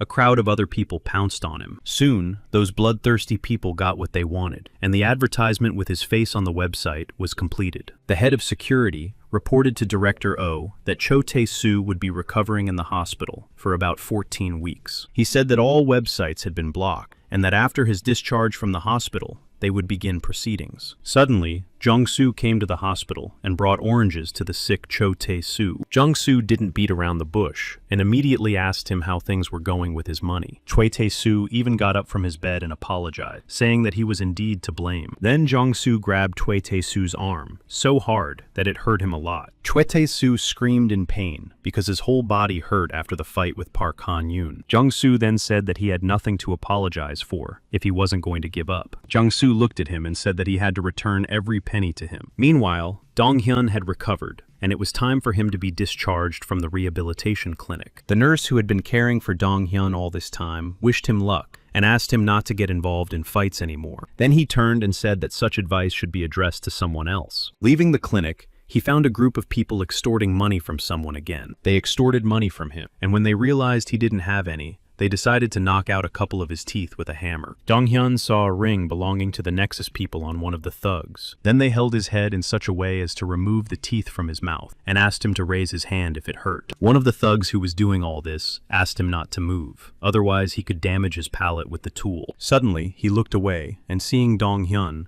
asked who he was. At that moment, Dong-hyun was stretching and doing exercise, probably to get their attention. He didn't stop exercise, and those people even thought for a moment that the man in front of them had definitely gone mad. And when they started to approach him, he immediately kicked him right in the face with his feet. Seeing this, the other members of Nexus also rushed at him with an attack. At this point, Dong-hyun's endurance and flexibility are at 80%. When he dealt with everyone, he realized that he was still very far from his previous form, when he could lift 240 kilograms. As he left, he realized that he needed to train even harder and more diligently. One of the defeated men realized that he did not immediately recognize Kim Dong-hyun, because he had cut his hair and changed his hairstyle. Then, he also realized that the rumors about the return of the legendary Park Han-yoon and Kim Dong-hyun were completely true. They were so famous that they were considered the strongest fighters of an entire era. They were able to attract the attention of many outsiders and rewrote history by challenging Nexus several years ago. And when Incheon and the Game Zone were defeated, everyone understood that the legends were returning. Some felt fear and anger upon learning this, but there were also those who held a different opinion on the matter. For such people, the return of Park Han-yoon and Kim Dong-hyun became a kind of hope. Later, Jung-soo met someone who said that we had another chance to face the legend. This person then said that Jung-soo only comes to him when it concerns Park Han-yoon. Jung-soo then went to a man named Baek Moon-yeon, who was extremely serious at that moment. Jung-soo then told Baek Moon-yeon that they needed someone who could handle Park Han-yoon. Reminding Jung-soo of what happened 2 years ago, he said that he was not going to be his lapdog. Jung-soo then said that 2 years ago, he had no choice, and promised that this time everything would be completely different. Asking for this, Jung-soo told his interlocutor that by doing this, he could get anything he wanted. He then asked if his wish could be to get the entire Nexus. But in response, Jung-soo suggested that Park Moon-yeon think carefully before saying anything. Park Moon-yeon then told him to relax, as he was just trying to joke around. Accepting Jung-soo's order, he said that after completing it, he would be waiting for a drink from him. Left alone with his thoughts, Park Moon-yeon realized that Jung-soo had another plan for him. He then understood that Jung-soo was planning to get rid of both of them at once. When he discussed all this with his comrades, they realized that they had a bad feeling about this matter. It was a man named Cho Ju-yong, who was Park Moon-yeong's right-hand man. Park Moon-yeong's right-hand man, Lee Jong-yong, said that he could take anyone's life at his command. Getting up from the bench, he said that he would be interested in meeting his old acquaintances. And then he told his comrades that Park Han-yoon was not someone who could be taken down by a large number of attackers. And then he said that in this case, in the fight against Park Han-yoon, it would be better for them all to approach from a distance. Then he decided to deal with Jung-soo right after he finished with Park Han-yoon. Meanwhile, after Kim Dong-hyun returned, Cho So-hyun recorded a video for the internet congratulating him on his recovery. Director Oh Jun-woo said that recording a video for the internet would definitely be unnecessary here, because they had a new task to complete. But she started yelling at him. demanding a celebration and at least one day off. Oh Jun-woo pointed out that revenge was the best form of relaxation for him. Suddenly, Kim Dong-hyun turned to his friend Park Han-yoon. He glanced at the director and Cho So-yeon and asked Park if they could trust them with 100% certainty. Park Han-yoon replied, reminding him that they had a common enemy. Suddenly, someone called director Oh Jun-woo while he was saying that it didn't matter how much money they had. When he picked up the phone, he was immediately informed that Incheon had been attacked. After the incident, some people in Incheon ended up in the hospital in serious condition. Upon learning this, our heroes immediately went to the hospital and asked what had happened. But the head of Incheon replied that there was nothing to see here and promised to sort everything out himself. Donkatsu, who was lying in a hospital bed, turned to Park Han-yoon and asked him to help them. Director Oh Jun-woo realized that Donkatsu had been conscious all this time and asked him what had happened. He asked director Oh Jun-woo to make sure that Hyun did not fight with the people who had arranged this. Director Oh immediately understood that he was talking about the people who were members of Nexus, but he was interested in who specifically it was. And then he said that the attacker was a man named Baek Moon-yeon. The fact is that Park Moon-yeon's handwriting was immediately recognizable. Then Kim Dong-hyun said that Park Moon-yeon was the one who had injured his legs back then. Later, there was another important meeting for Jung-soo, where he thanked the director for his hard work, and the director said that everything had gone well. Jung-soo then suggested that now was the most convenient time to start implementing their plan. He said that next month, school children across the country would start playing the game, and then continued with the topic of their projects. He said that if their projects took the lead, the shares would rise from 15,000 won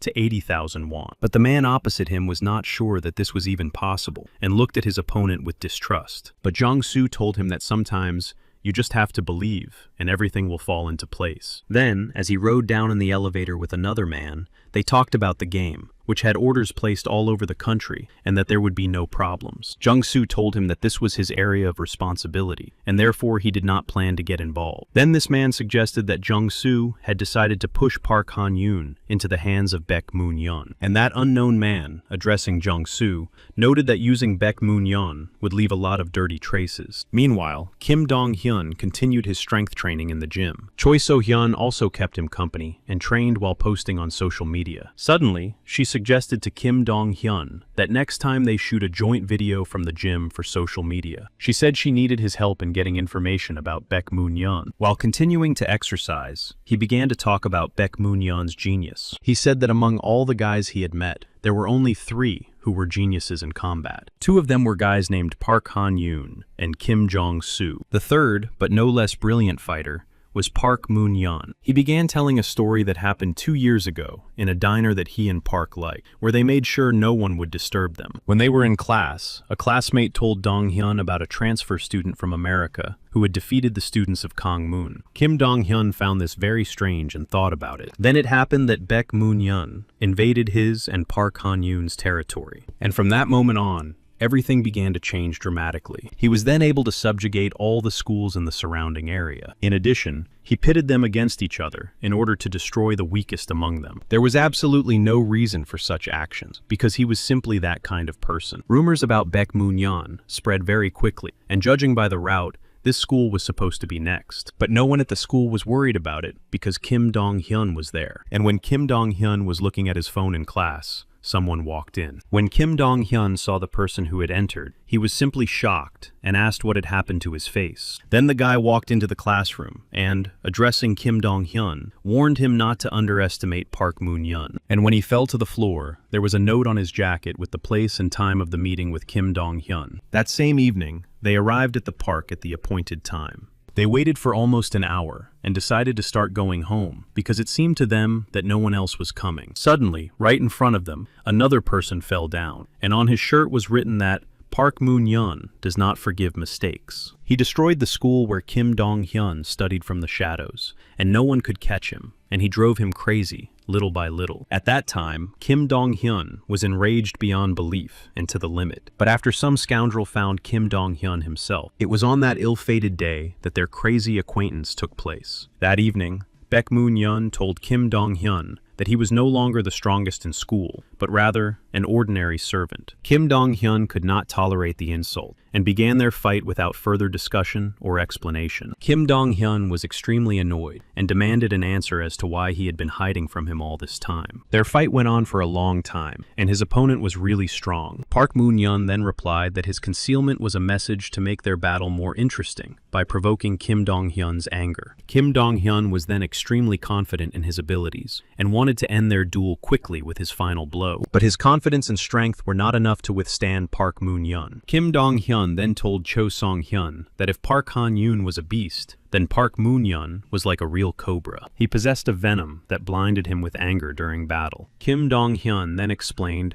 that by giving in to his anger and resentment, he had lost his advantage. Kim Dong-hyun realized that he could not lose focus under any circumstances. Kim already understood that he had underestimated his opponent, but his opponent gave him time during the fight to realize this. In the end, both of them were knocked out by the blows they had inflicted on each other. As a result of all this, someone managed to report the incident to the police. And since they all had to leave the place where the police were already rushing, Baek Moon-hyun decided to stop their fight for the time being. As he left, he said that next time he would come back and be much angrier than he was during their fight. And so, their fight ended in a draw, with no winner. Later, when they were walking together with Park Han-yoon, Park told his friend that he had heard certain rumors. Then his friend Park Han-yoon offered his help to deal with this problem. Kim Dong-hyun then replied to Park that he would have to intervene anyway, because Park Moon-hyun was planning to take over the entire district. Then he turned to his friend and asked him to avoid fighting with him, because he intended to deal with this scoundrel himself. After that, the other side discussed that they were wrong, in thinking that Kim Dong-hyun was weaker than Park Han-yoon, and that they also had problems with him. Then he ordered his assistant to go through the captured schools and gather a group of the 100 best and strongest fighters. At that time, he assumed that even the two wildest beasts would not be able to cope with such a situation. Meanwhile, Jong-soo and Lee Moon-gil were having lunch together in Busan. Lee Moon-gil began discussing rumors that Baek Moon-hyun was determined to target Park Han-yoon. He wolfed down his food and said that he feared they might lose Busan as well. He also noted that he had heard that Park Han-yoon and Baek Moon-hyun were roughly equal in strength. He then suggested that they could get rid of both of them at once. But Jong-soo did not respond to the suggestion, and getting up from the table, told Lee Moon-gil to get up and come with him. There were a huge number of men standing outside the panoramic windows, and Jong-soo said that they needed to deal with them first. Suddenly, the people outside began to destroy everything in their path in order to get inside. Lee Moon-gil immediately called his entire company and ordered them to respond to the invasion and finish off the attackers without wasting much time. Then a real battle began between them, with one group attacking the other. At that moment, Jong-soo himself joined the battle without wasting any time. Meanwhile, Baek Moon-hyun arrived with his entourage, consisting of his right and left hands as deputies. He then addressed the 100 fighters he had found, explaining that they had gathered to deal with Park Han-yoon. He explained that he understood their fears and concerns perfectly well, but nevertheless said that they could not continue to live in fear. He then said that if they were no longer willing to endure humiliation from Park Han-yoon, he invited them to join him. He promised them that if they were successful, they would be able to live their lives as they wished. Regarding Nexus, he also explained to them that he intended to climb to the very top of this pyramid, so they had nothing to fear. And then, after Park Han-yoon's impassioned speech, they were all ready to radically change history and the future. At that moment, Park Han-yoon himself appeared in the building, dragging someone by their clothes with complete confidence and calmness. He then said that the hundreds of people they had found would not be enough to defeat him. He took off his jacket, threw it aside, and walked confidently straight into the crowd toward the upcoming battle. He walked through the crowd of hundreds of people and approached Park Moon-hyun, deciding to meet him in person. Park Moon-hyun introduced himself and thanked Park Han-yoon for coming in person and saving him time. But Park interrupted his polite remarks and told him to attack so that he could see what he was made of. Park Moon-hyun said that it would be too boring, even though the battle itself was a great honor for him. Several people behind him hit Park with jackets filled with broken glass shards. Park Han-yoon looked at his hands and saw blood coming out of them and said so out loud. And then, for Park, it was like a green light to start their crazy fight. Park Han-yoon knew perfectly well that even with the broken glass, his opponents were very weak. And then Park Han-yoon realized that Park Moon-hyun was simply using these people to wear him down. Park Han-yoon decided to wrap his hands with his torn t-shirt and a frenzied rage began to form in his eyes. This battle was too exhausting for Park, but it was this situation that helped create the well-known legend. Park Moon-hyun thought it was impossible because he had fought many strong guys in America. Even when his opponents were in a different weight class, he never lost. Even the guy who was considered the strongest in the country at the time was no match for him. But Park Han-yoon made a completely different impression on him. He couldn't understand how Park Han-young could be so strong, and it was inexplicable to him. And when Park Han-young defeated Park Moon-young, he strictly forbade him from sticking his neck out in the future, pinning his head to the floor with his foot. He said that if he disobeyed his order, he would always be looking at the ground. After what happened, he sat with his head down, not understanding what was wrong with Park Han-young. He couldn't understand how an ordinary person could stand up to 100 of the strongest fighters alone. Then he realized that Park Han-young had probably become an insurmountable wall for him. And then, after the fight with Park Han-yoon, he disappeared for a while, but that didn't mean he had given up for good. At that time, news of the battle quickly spread online and became one of the most popular stories. Chong-su then realized that Nexus was now in a difficult position, and for this very reason, they tried to take territory by force. But then Park Han-young exceeded all expectations and destroyed everyone who stood in his way. First was the territory of Incheon, then Gyeonggi, and then Gangwon, and Park managed to drive all the anger out of them. Chong-su then realized that in order to instill fear in people again, they needed to defeat Park Han-yoon in a fair fight. It was then that Chong-su decided to deal with this problem himself. Then, a man named Leon Kim came to him and said that putting the entire Nexus on the line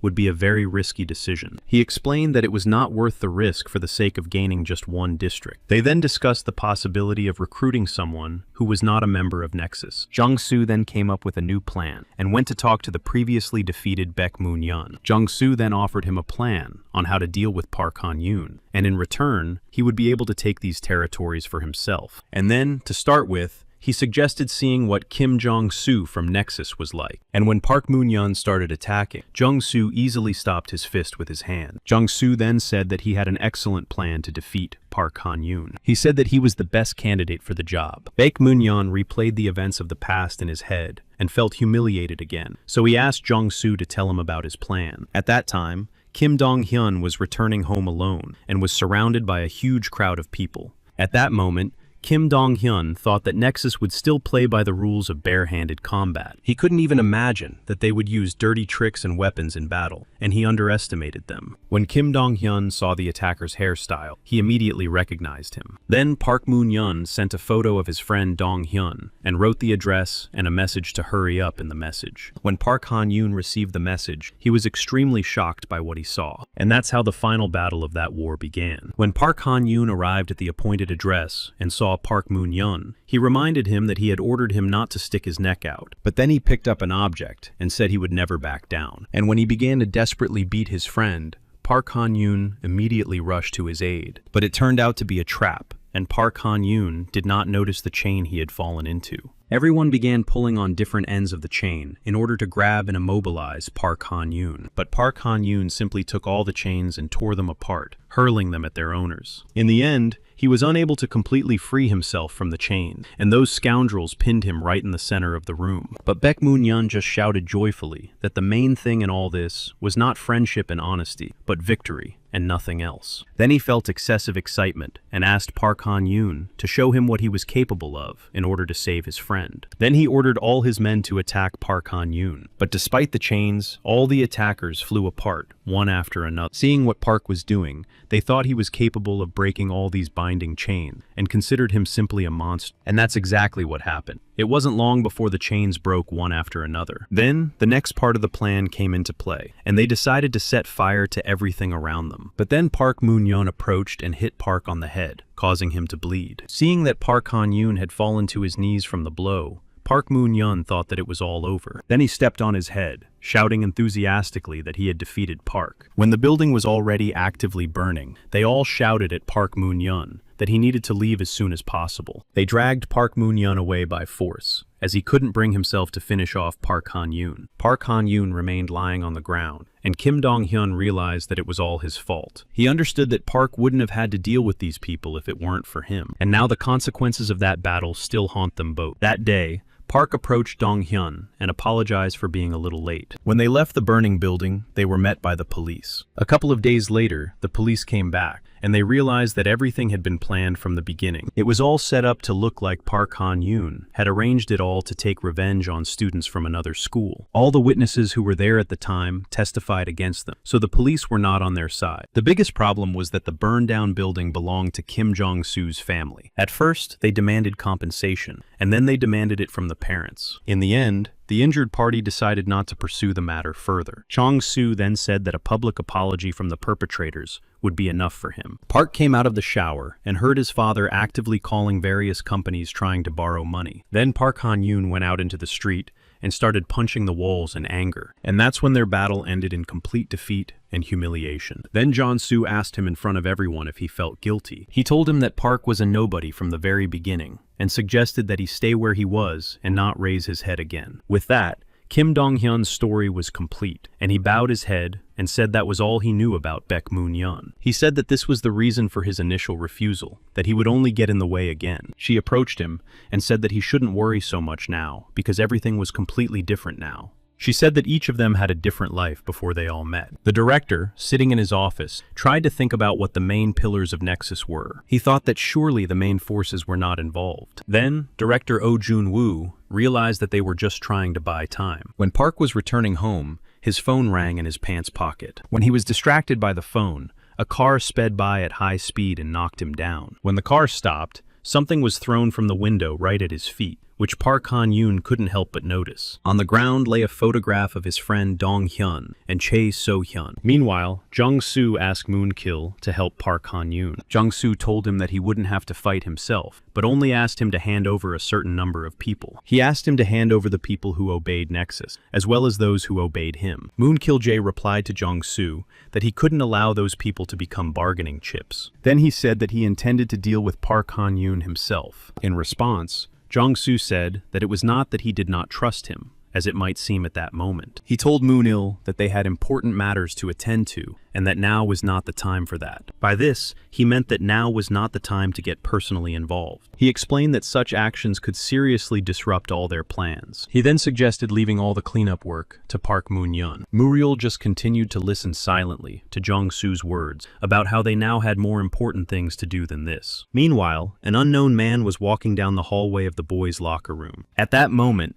Kim Dong-hyun was in the shower, unaware of anything like this. The unknown man approached the locked door very quietly, as if on tiptoes, and tried to pick the lock with careful movements. It didn't take long for the man to open the lock on Kim Dong-hyun's locker. With a deft movement of his hands, he used an adapter to get the information he needed. Then he hacked into his smartphone and turned on continuous geolocation transmission from his mobile device. Time passed, and Kim Dong-hyun took a shower, got dressed, and left the school grounds. Suddenly, as he stepped onto the road, a motorcycle sped past, nearly knocking him off his feet. Kim Dong-hyun immediately realized that this was the moment he had been waiting for. Immediately after that, he looked up and saw an air conditioner falling on him from above, but Kim Dong-hyun was agile enough to dodge the falling object. After that, the leaders of the two groups met each other, and they were Lee Moon-kil and Baek Moon-yeon. Lee Moon-kil extended his hand to Baek Moon-yeon to greet him with respect, but Baek Moon-yeon did not respond in kind, and simply walked past him, refusing to shake his hand. Baek Moon-yeon addressed everyone, saying that this time everything would be completely different. Then he turned around and replied that Park Han-yoon would be here soon. Then he sarcastically told Lee Moon-kil to sit down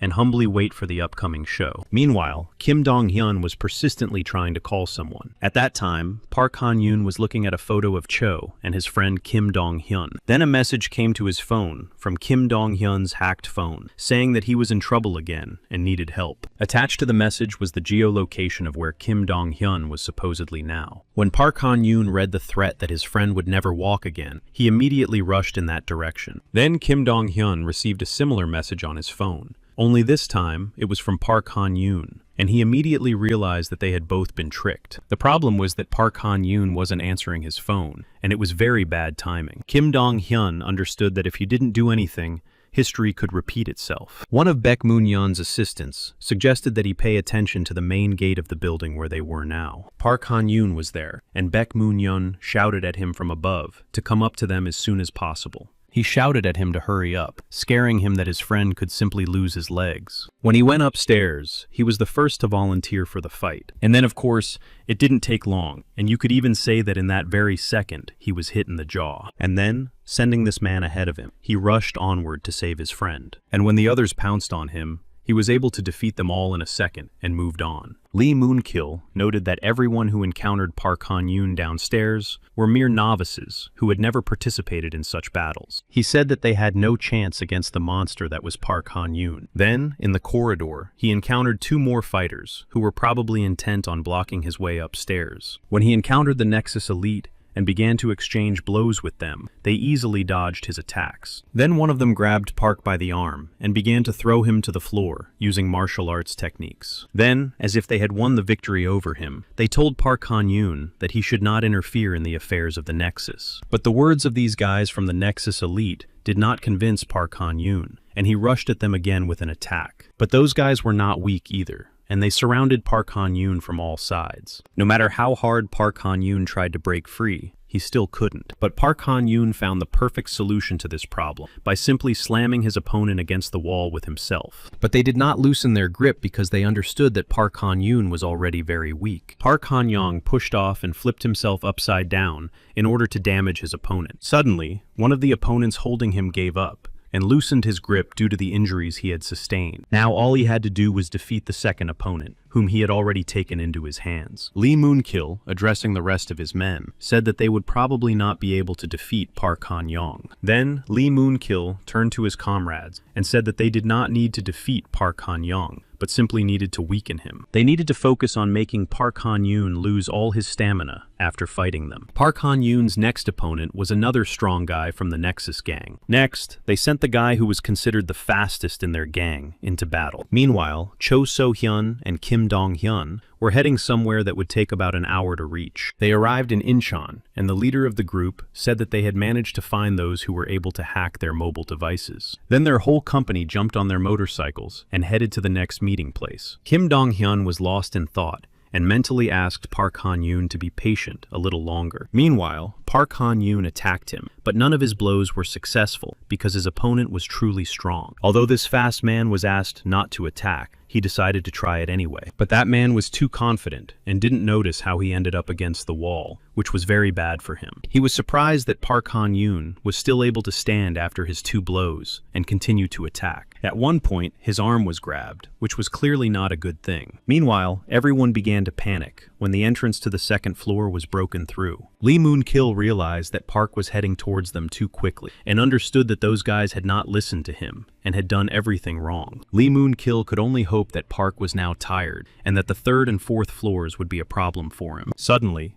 a frightened man ran up and reported that Park Han-yoon had also overcome the 3rd floor. Lee Moonkill now realized that the previous floors had not been able to exhaust Park Han-yoon. It wasn't long before they lost the 4th floor as well. Despite Park Han-yoon overcoming all the floors, Baek Moon-yeon was still in good spirits. Lee Moonkill turned to Baek Moon-yeon and tried to explain to him the situation they were in. Then Baek Moon-yeon looked Lee Moonkill straight in the eye and said that his overconfident plan had been doomed from the start. Then Park Moon-yeon told him to step aside and said that now it was his turn to fight. It wasn't long before they were informed that Park Han-yoon had already reached the top floor and had arrived at the location. And now Park had entered the place where Park Moon-yeon was calmly waiting for him. Park Han-yoon immediately began by asking about the whereabouts of his friend Kim Dong-hyun. But Park Moon-yeon said that Park Han-yoon was stupid if he didn't understand from the very beginning that he wasn't there. He began to laugh loudly, saying that Park Han-yoon had walked into his trap on his own. He immediately threw a net over him, which Park Han-yoon definitely did not expect. Then he ordered all his comrades to attack him, and they immediately began to carry out the order. It wasn't long before Park Han-yoon's comrades came to his aid, and it was more timely than ever. Without even getting off his motorcycle, Kim Dong-hyun joined the battle. The leader of the Incheon group turned to Kim Dong-hyun and said that they could handle it without him and that he should go help his friend. He did just that, and in a rage, he went to Park Han-yoon. Everyone immediately realized that the traitors from Incheon were here. Then a real battle began between them, and they all fought with all their might. Lee Moonkill did not expect their meeting with Nam In-soo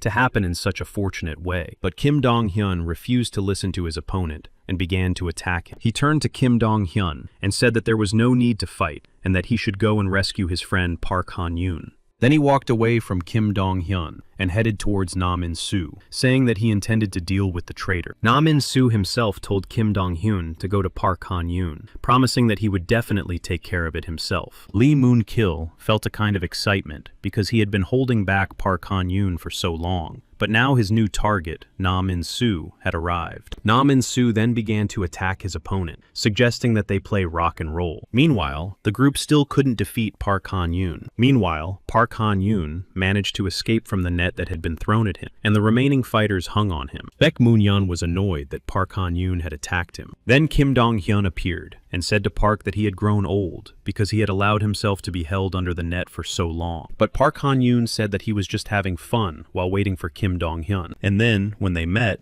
they didn't wait any longer and began to strike their opponents. Suddenly, Park Moon-yeon, angry at Park and Kim Dong-hyun, decided to come up with another plan to defeat them. He wrapped a rope around his arm and rushed straight at his opponents. He gained momentum and immediately pounced on Kim Dong-hyun, and Park Han-yoon was able to see this out of the corner of his eye. Then he rushed straight down with Kim Dong-hyun, grabbing him very tightly. At one point, Baek Moon-yeon simply let go of Kim Dong-hyun, but Kim Dong-hyun still tried not to fall. When he grabbed Park Moon-yeon's leg, Park Moon-yeon yelled at him to finally let go of his leg. But Kim Dong-hyun tried not to let go, and his trained legs, which he used to brace himself against the wall, helped him hold on. Then, Kim Dong-hyun pushed off the wall, and the two of them headed straight for the building's window. Kim Dong-hyun smashed the window with his whole body, and it didn't take long for him to get inside. Baek Moon-yeon remained hanging, holding onto the rope with his hand and staring at the wall of the building. Suddenly, he looked up and saw a hand grabbing the rope he was holding onto. It was Park Han-yoon, pulling him back to the place where they had been fighting. Park Han-yoon looked at him with eyes filled with rage, saying that it was Park Moon-yeon's turn. Park Moon-yeon begged Park Han-yoon to let go of the rope,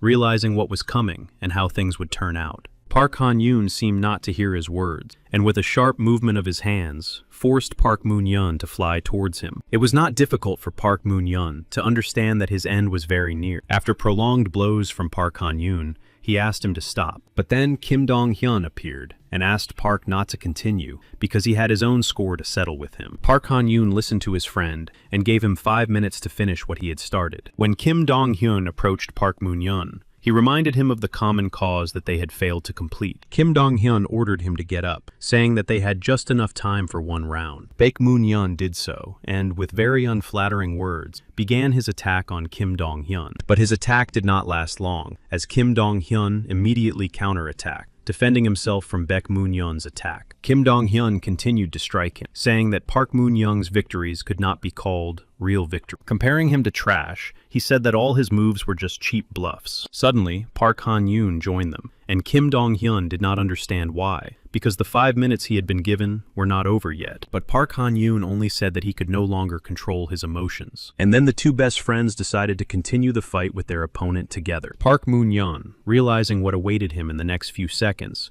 begged pitifully for them to wait. But Park Han-yoon and Kim Dong-hyun didn't even listen to him, simply ignoring his request and continuing to attack. Then he knelt before Kim Dong-hyun, begging for mercy. He shouted that he admitted defeat and promised never to approach their company again. He begged them to give him just one chance. Park then handed the nail puller to his friend, saying that it was impossible to finish what Park Moon-yeon had started with words. Park Moon-yeon, realizing what was going on, cried and shouted that he wasn't bluffing, and sincerely promised to change. But Kim Dong-hyun did not answer him, only swinging his weapon, frightening Park Moon-yeon. But Kim Dong-hyun was not like that scoundrel, and swung his weapon past his opponent. Then he told Park Han-yoon that he wasn't going to be like Baek Moon-yeon, and suggested they leave. But then Park Han-yoon finished what he had started instead of his friend Kim Dong-hyun, saying that Baek Moon-yeon wouldn't stop so easily. In the end, Park Han-yoon ended up behind the building in full view of everyone, his body held up by the rope he had climbed up on. Lee Moon-kil, seeing this, noted that Park Han-yoon's end had definitely come. Then he and his company raised their hands, showing their intention to surrender.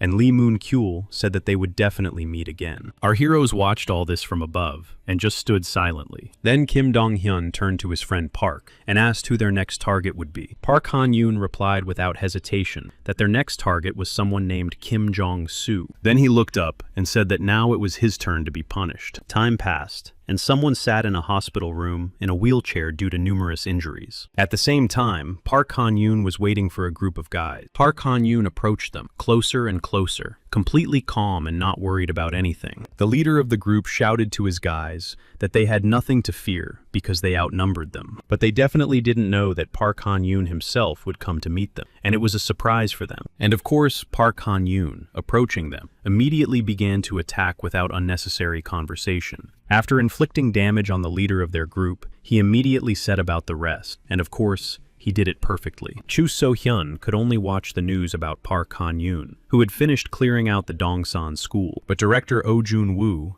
seemed not to be listening to his assistant Chu So-hyun and was probably thinking about something else. Then he asked her to be quiet for a minute, explaining that he needed to concentrate and think carefully. And then he misled Cho So-hyun by suddenly saying that he understood what the cunning man had in mind. He said that Pascal took first place in the store just 3 hours after its release. And even after a whole week, its popularity had not changed. And then the company's stock prices rose 6-fold. But Cho So-hyun did not understand what he was talking about at all, and saw no connection in his statements. Meanwhile, a small meeting was also taking place at Nexus. They discussed how Park Han-yoon's group was taking over schools one by one that were directly connected to them. Director Oh Jun-woo said that there were rumors that Nexus feared Park Han-yoon and was avoiding direct confrontation. If this continued, it would be very difficult for Nexus to maintain control. Lee Moon-gil told Jung-soo that they couldn't keep ignoring this and needed to make a decision. Then, the head of Nexus Security, Leon, said that they only needed a week to carry out their plan.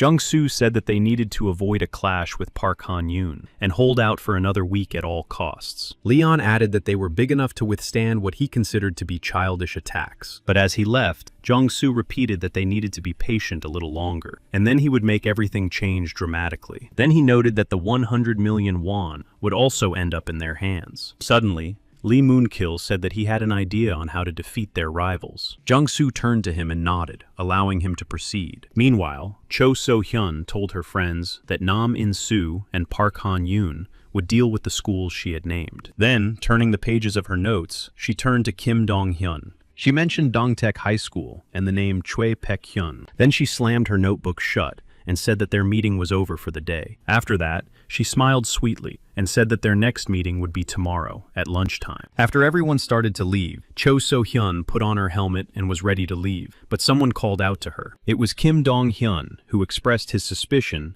that she probably hadn't told them everything she wanted to. He said he knew that she had attended Dongtaek High School. She began to take off her helmet and said that there was one very sensitive guy among the monsters, referring to Kim Dong-hyun. Then she threw her helmet into his hand, but Kim Dong-hyun didn't quite understand what it meant. She turned to him and told him to hop on her bike and suggested they get some fresh air. Then she noted that he could only do it if he really wanted to. After a while, they were both sitting on a bench, just silent. She suddenly looked up and began her story with what happened 2 years ago. She said that at that moment, she was part of Nexus. The story continued with what happened long before she grew up, when she looked into the room where her mother was. Her little brother, holding a cute teddy bear in his hand, asked her what had happened to their mother and where their father had gone. Then she couldn't hold back her tears either, and yelled at her brother for not understanding that they no longer had a father. Hearing this, her little brother also burst into tears, completely unable to understand what was happening in his family. The fact was that their father had a girlfriend on the side, which he had been hiding all this time. And when their father abandoned the family, their mother had to work very hard to feed them. Choi So-hyun hated the house they lived in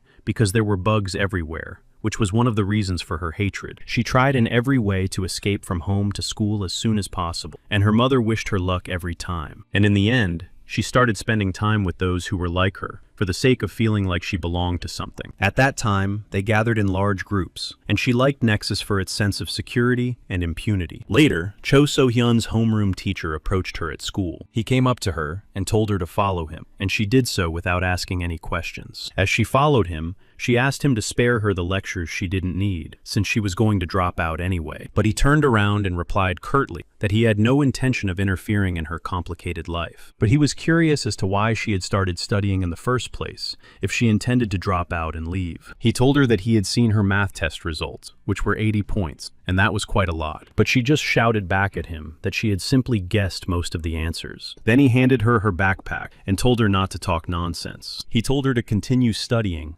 because some people couldn't get that many points, even if they tried very hard. The textbooks were neatly folded in the backpack, and he told her to throw them away if she didn't need them. He asked her to come to class until she dropped out, and also said that he did not intend to take responsibility for her life. As he left, he asked her to try not to cause any more problems in the future. She certainly learned a lesson from her homeroom teacher's words, and hugged her backpack with textbooks tightly. Surrounded by the other kids, her nexus was completely crushed and depressed. She watched as someone simply extorted money from the kids who were not part of their gang. She watched as innocent students at this school tearfully promised to bring them a larger amount of money next time than they had brought before.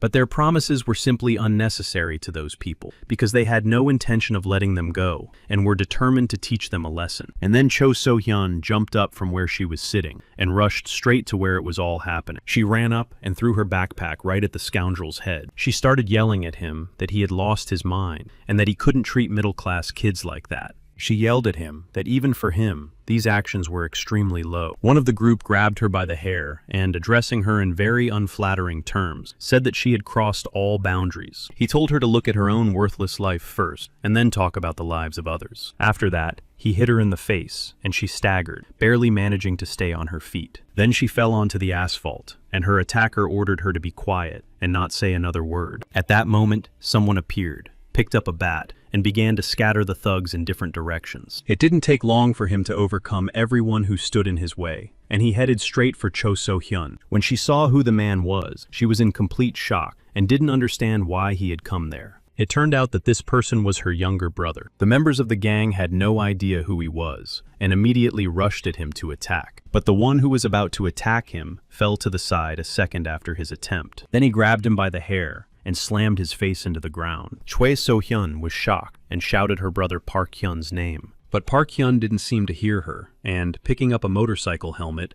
began to attack his opponent in the face. And when he was done with that scoundrel, he sarcastically said that it was very nice to meet him. Then he said that he was the new head of the branch in Kangdong. Then he turned to the others and introduced himself as Chae Pak-hyun. Cho So-hyun described her brother as an obedient and kind son who was not useless, unlike herself. His change began after he was beaten up by a group of people who broke his glasses and made hurtful comments about his sister. Then, Cho So-hyun's family abandoned her, and the school did not allow her to live a normal life. And then he decided that he simply had to become stronger than he was then. It wasn't long before rumors about Cho Pak-hyun spread throughout the school when he was able to defeat 4 people. This didn't surprise many, as everyone thought he looked like a gangster, and his sister was a member of Nexus. That day, several other strong guys approached him and talked about how Cho Pak-hyun had defeated the guys from their gang. But they didn't come to settle any scores, but to offer him membership in Nexus. And on that fateful day, Cho Pak-hyun became a member of Nexus. He did it so that no one would ever mess with him again. But one fine day, a trap was set for him, and his friend tried to warn him about it. Then, a huge number of angry guys, armed with weapons, rushed at him to fight him. But it was no trouble for him to deal with the attacker. After all, he had already become a completely different person who never runs away. That battle turned out to be too long and dirty for him, and then he was able to realize his limits. And just when he thought he had lost, someone came to his aid. It was the blonde-haired Kim Jong-soo who stopped the dirty fight. None of those guys understood why Jong-soo himself had come to this place. Then, Cho Pak-hyun realized that he simply hated looking at other people's backs. Behind those backs, he saw his father and sister, who had abandoned their family. He also felt the same way about the backs of scoundrels who could slander him at any moment. But on that day, his opinion changed, and for the first time in a long time, he allowed himself to think differently. And at that moment, he promised himself and swore one important thing. He decided that he was ready to follow this guy anywhere. And after he stood up for his sister,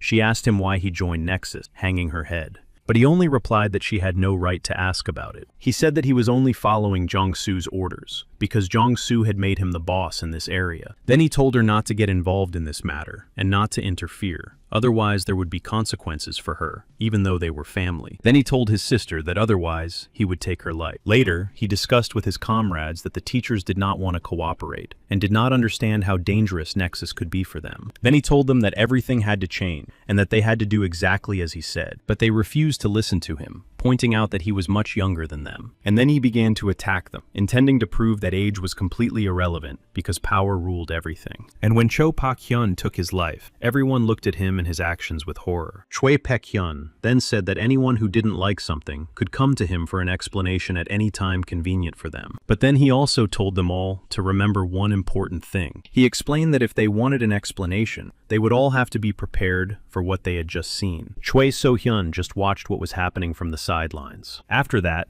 Choi Pak-hyun began to mock the teachers and simply destroyed their homes and all the furniture in them. He was cunning and relentless, and did not spare even those who were close to the teachers. After numerous instances of bullying, the teachers began to resign one after another. But there was one who was not afraid of his students and did not intend to write a letter of resignation. He believed that it was wrong to abandon the children who had become victims of those people, and felt that he had to take care of them. And then the teacher, who decided to fight to the end, crossed a line he should not have crossed. And then, while in the hospital, he said that he would soon recover and everything would be fine, while asking about his students. Choi So-hyun deeply regretted that she had once become part of Nexus, and from that day on, she decided to take responsibility and destroy Nexus. And returning to the present, she summed up her story about herself by saying that people cannot be changed so easily. She also explained, lowering her head, that along with Nexus, her brother must also be dealt with. But Kim Dong-hyun promised her then that he would try to fix it. Meanwhile, Park Han-yoon had already managed to clear out Bongcheon-dong High School. Nam In-soo also successfully cleared out Choryeon High School. Kim Dong-hyun was still on his way to his intended target. When he arrived at the school, he was extremely surprised by the absence of people there. When Cho So-hyun was riding her bike, she was stopped by a girl who stood right in the road and asked for help.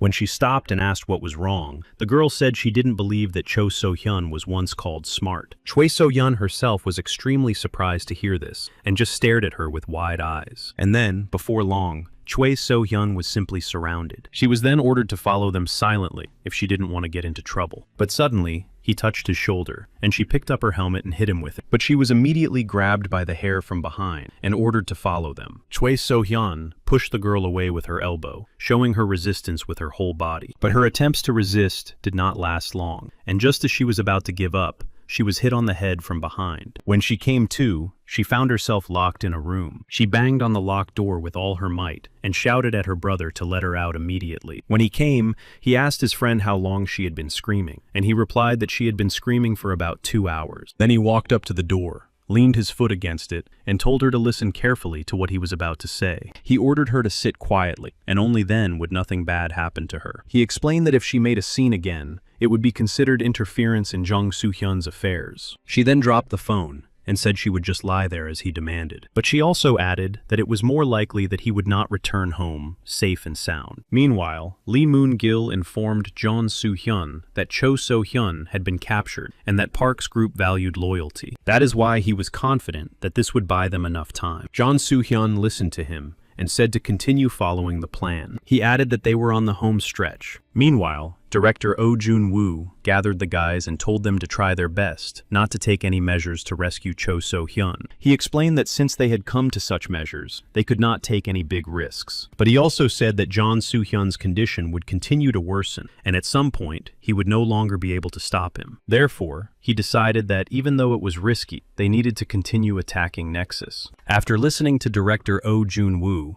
Nam In-soo had a question. He said that his manipulations could not be resolved by simple attacks on school gangs because the stock price was already at a record high. Nam In-soo then suggested that they had already lost this battle. Hearing this, Director Oh Jun-woo thought for a moment and said nothing. But then he laughed and replied to Nam In-soo that it looked that way to him. He then told him to remember one thing, that they always fight dirty and unpleasant. But he added that despite all this, they always win. The fact is that Nexus said the same thing as Nam In-soo, that by manipulating the stock market, he was able to increase the value of the company 8-fold. But an important fact was that their plan was not yet complete, because they were still trying to buy time. Then, Director Oh Jun-woo said that the final stage was coming, which was a game of short selling. Park Han-yoon did not quite understand this statement and asked Oh Jun-woo to explain it. He said that short selling is something other than borrowing shares and cashing out everything. And when it is time to return the borrowed shares, they buy the same shares to repay the loan. The director understood that Jong-soo intended to bet on this strategy in order to maximize profits, and according to the information he received, Nexus would have to return them in 5 days. Then director Oh Jun-woo said that his comrades needed to stop him, but Kim Dong-hyun was more concerned about what they needed to do to save Chae So-hyun. Oh Jun-woo said that she had already been tracked down by a bug in her earring and could be rescued at any time. Kim Dong-hyun immediately flew into a rage after hearing this,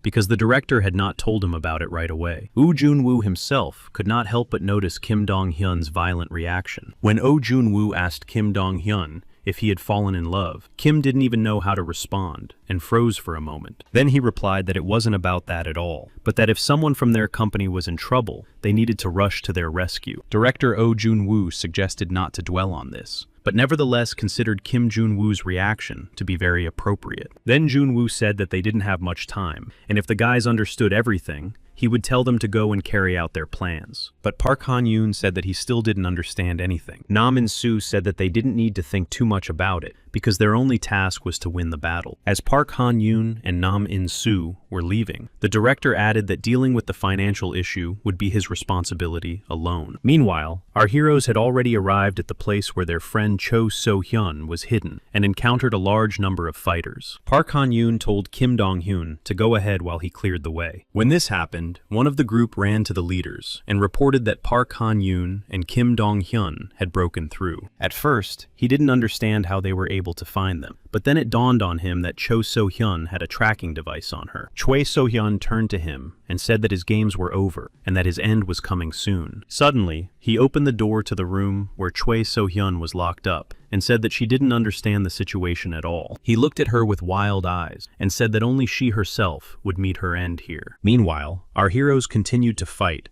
and actively moved forward toward their goal. When Dong-hyun managed to reach Chae So-hyun, he saw that she was in the hands of her enemy, who ordered him not to move, threatening her life. He put a gun to her throat and asked Kim Dong-hyun if he understood what was happening. Then he pointed the gun directly at him and said he would give them one last chance to leave immediately. But Kim Dong-hyun stared at him stubbornly and remarked that things at home were probably going well. Choi Pek-hyun himself had no idea what Kim Dong-hyun's gaze meant. Choi So-hyun took advantage of the moment when her brother's attention was weakened and threw him forward over her back. Then she turned to her brother and said that he was wrong to suspect that she was not prepared for such an outcome. And then Kim Dong-hyun immediately rushed to him to continue the fight, instead of Choi So-hyun. Choi Pek-hyun finally understood why his sister had been so quiet all this time. Kim Dong-hyun didn't care how strong his opponent was, and continued to fight actively. During the fight, Kim Dong-hyun tried to explain to Choi Pek-hyun that Jong-soo was simply using him, but Chae Pak-hyun did not want to listen to Kim Dong-hyun at all. Then Kim Dong-hyun said that he understood perfectly well that Pak just wanted to survive, but asked if he was satisfied with his current situation. He explained that Jong-soo did not care about Pak's future at all, and that was why he had put this weapon in his hand. Kim Dong-hyun was curious about what it was about Jong-soo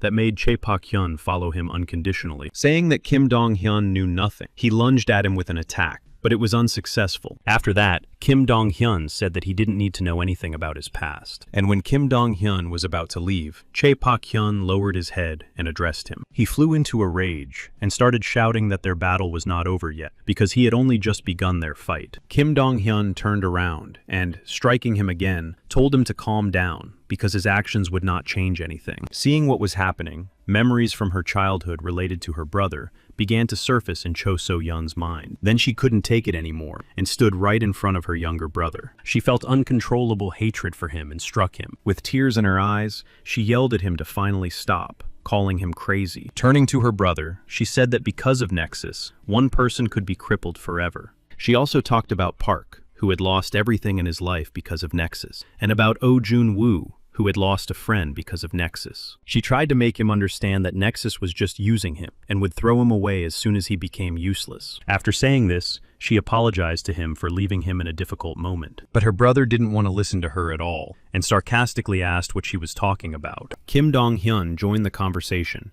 and asked him to be gentler with his sister, because she had also gone through difficult times. Kim Dong-hyun held out his hand to him, saying that it was not too late to start over. For a second, Cho Pek-hyun seemed to ponder the words of the two people standing in front of him. Remembering his childhood and the pain he had to endure, he shook Kim Dong-hyun's hand, as if accepting his offer. But it turned out to be a cheap and dirty move, because he pulled Kim Dong-hyun toward him when his attention was weakened. He shouted that he could never betray Jong Soo-hyun. Kim Dong-hyun was sure that it would be much harder for Chae Pek-hyun to survive the betrayal when Jong-soo rejected him. Meanwhile, Leon and Jong-soo watched the stock chart in real time and couldn't believe their eyes. Leon told Jong-soo that they were now down 14%. Leon realized that a third party had probably interfered and ruined their plans. They tried everything they could to maintain their position, but all their attempts were in vain. Suddenly, Cho Pek-hyun ran up to them, eager to convey the news to his friend Jong Soo-hyun. He said they were in trouble and asked for his support. But Jong-soo didn't even listen to him, and instead of helping him, he started hitting him. He said that if Choi Pak-hyun really loved him, then he would have died fighting for him. He called him useless, and said that he should have gained a little more time by giving up his pathetic life, in his opinion. Jong-soo turned to Lee Moon-kil and gave the order to gather all the branch managers. In doing so, he intended to finally end all relations with Park Han-yoon's company. The next day, a meeting of all the Nexus elite was organized. He began the meeting by saying that his speech would not be long. He said that in 2 years, they had all achieved national dominance that no one before them had ever achieved. He was referring not only to power, but also to the amount of money, which no one could joke about. But then he started talking about the people who had reappeared and were getting in their way, referring to Park Han-yoon's company. He said that they could no longer be allowed to continue living because Nexus had its pride. At the end of his monologue, he ordered them to bring Park Han-yoon to him and kneel before him. After this impassioned speech, his order was accepted by all members of Nexus. But suddenly, before the meeting was over, everyone saw a car driving into their territory. Seeing this,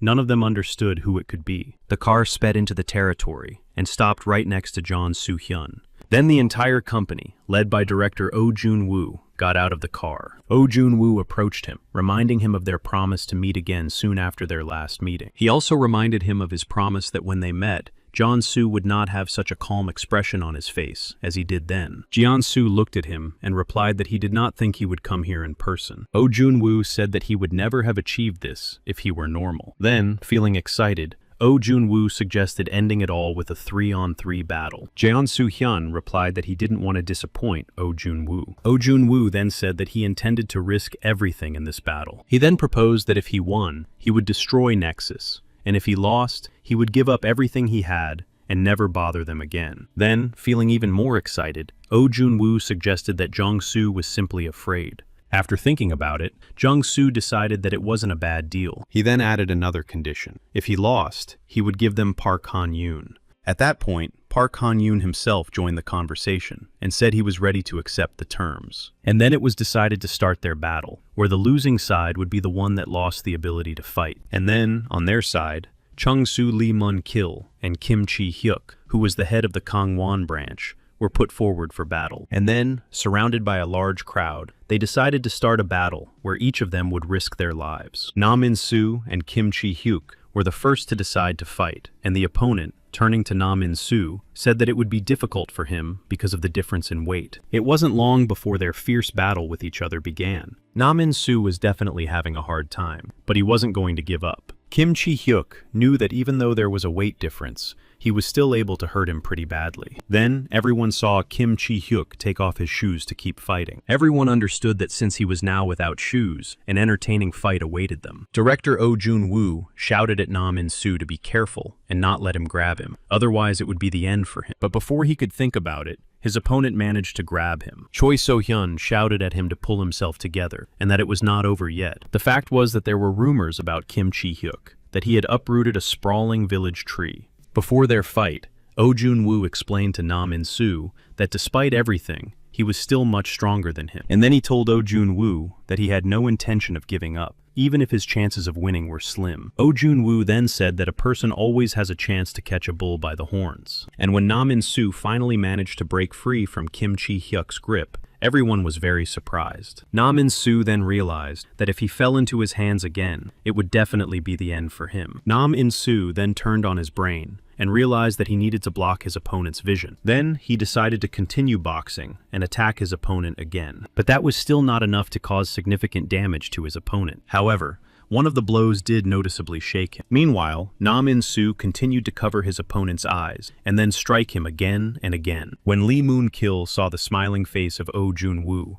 he realized one very important thing. When he realized this, he immediately shouted at Kim Chi-hyuk to wait, but he didn't hear him and was attacked with a knee strike. However, Kim Chi-hyuk seized the moment and still managed to grab Nam In-soo by the leg. Kim Dong-hyun watched all this and realized that their fight was not over yet, but Nam In-soo's agility helped him escape his opponent's grasp once again and get back on his feet. Everyone saw the look in his eyes and felt that Nam In-soo had gone mad. And then Nam In-soo seemed to turn into a real beast, as evidenced by his furious eyes. Indeed, Nam In-soo's mental processes were suppressed, and now he was a beast, driven by instinct. Then Kim Chi-hyuk, realizing that he was losing this battle, decided to go all in as well. He grabbed Nam In-soo again and seemed to fly into the air with him. When they landed on the ground, Nam In-soo had time to catch himself thinking that his life was coming to an end. In the end, Nam In-soo still managed to defeat Kim Chi-hyuk, which amazed everyone at Nexus. Now Lee Moon-kil, one of the founders of Nexus and its strongest fighter, appeared on the battlefield. After landing the first blow on Nam In-soo, he suggested that he lie down, assuming that he would no longer be able to fight. He called his blow a gift for Nam In-soo, showing him an excellent fight. Then he turned to Kim Dong-hyun, challenging him to a fight. He urged him, saying that this city was too small for two guys with red hair. Kim Dong-hyun walked towards him, saying that it would be extremely difficult for his opponent to grow his long hair back. At that moment, the second fight began, with everything at stake. Everyone was amazed that Lee Moon-kil immediately began to use Chinese martial arts in real combat. Chu So-hyun was curious about how Lee Moon-kil knew Chinese martial arts at such a high level. Then Oh Jun-woo explained that Lee Moon-kil was the heir to the most influential and criminal organization. As they fought, Lee Moon-kil felt that his opponent was superior in his weight class. Kim Dong-hyun understood that Lee Moon-kil surpassed him in technique and talent, and he thought about the only option available to him. Then he decided to strike the same spot over and over again, which was the best solution at the time. But Lee Moon-kil immediately understood what Kim Dong-hyun was trying to do and said that this option would not work on him. After several blows from Lee Moon-kil, Kim Dong-hyun realized that his collarbone was probably broken. Kim Dong-hyun had once been hit in the collarbone. Then a fight broke out between his attackers and Park Han-yoon, and then, for the first time, he was able to see the overwhelming power of his friend. Kim Dong-hyun asked Park Han-yoon how he could become as strong as him. Park Han-yoon replied that there was no secret. He just responded to their blows with his own. Kim Dong-hyun always understood that he could never be like Park Han-yoon, but he never wanted to be exactly like him and trained hard to become stronger. He understood that now he needed to play dumb and just go for it. Meanwhile, Kim Dong-hyun inflicted such damage on his opponent that he couldn't move because his leg was broken. After that, Kim Dong-hyun grabbed him by the hair and reminded him of what he had said earlier, that Lee Moon-kil thought that would not be enough. Then he asked if he still thought the same way after what had happened. But suddenly, Lee Moon-kil began to attack him in response, saying that he could not lose to Kim Dong-hyun. Their fierce battle continued, and Lee Moon-kil was able to detect damage to his body. This was surprising, because Lee Moon-kil was born in a place where it was only possible to survive through martial arts. In order to survive, he underwent grueling training time and time again. But Lee Moon-kil had no talent, so the demands were too high for him. He had no talent, and his family referred to him as the curse of their entire family. This became the starting point for Lee Moon-kil to work and try harder than he could. This meant that he did the same thing thousands of times, while talented people only needed to do it once. At that time, Lee Moon-kil was convinced that his actions would earn him the recognition of his family. But all these efforts were in vain, because, despite his efforts, his family adopted a new heir. And then his father asked him to renounce his right to inherit the throne. But Lee Moon-kil only asked for a chance, because he had put a lot of effort into proving his destiny to his family. And then his father told him that if he could defeat the new member of the clan, the position would be his by right. This turned out to be an unfair decision, because Lee Moon-kil was simply pathetic compared to the talent of the new family member. Although Lee Moon-kil was defeated, he refused to admit it in any way. After what happened, Lee Moon-kil was forced to leave his family home. He was too angry at his family and fate, and understood that he simply had to become stronger. He swore to himself that his efforts would surpass any talent that everyone praised so much. Then he faced a second insurmountable wall. In a battle with Jong-soo, he realized that there was another monster, and it was on that very evening that Jeon Song-hyun said he needed a friend as strong as Lee Moon-kil. And then he made the decision to follow Jeon Soo-hyun all the time. And then this battle became dangerous for both combatants, because they simply could not see the end of their rage. Chu So-hyun asked director Oh Jun-woo to stop them, and was worried that Kim Dong-hyun would be seriously injured again. But then Park Han-yoon joined the conversation, and told her not to interfere because it was Kim Dong-hyun's battle. Park Han-yoon said that no one should interfere in their fight because this battle belonged only to the two of them. At the moment of the fight, Kim Dong-hyun realized that his body was screaming from the pain he was experiencing. He understood that he could not keep up with Lee Moon-kil's strength. Kim Dong-hyun then struck him again, realizing that he could not lose because there was too much at stake. After the double knockout, Lee Moon-kil approached Jong-soo and told him that he had done well. Park Han-yoon also supported his friend and asked him to leave the rest to him. Then, Park Han-yoon and Jong Song-hyun entered the battlefield. Jong Soo-hyun immediately told Park Han-yoon to kneel down as he had done 2 years ago. Jong Soo-hyun asked Park why he had become so obsessed with Nexus. Park Han-yoon replied that thanks to Nexus, he had experienced humiliation. Park said that despite the time that had passed, all those emotions remained with him, and moreover, annoyed him. Then, Park Han-yoon gathered momentum and rushed to attack his opponent. Their battle continued, and everyone could see that Jeon Soo-hyun was much faster than Park Han-yoon.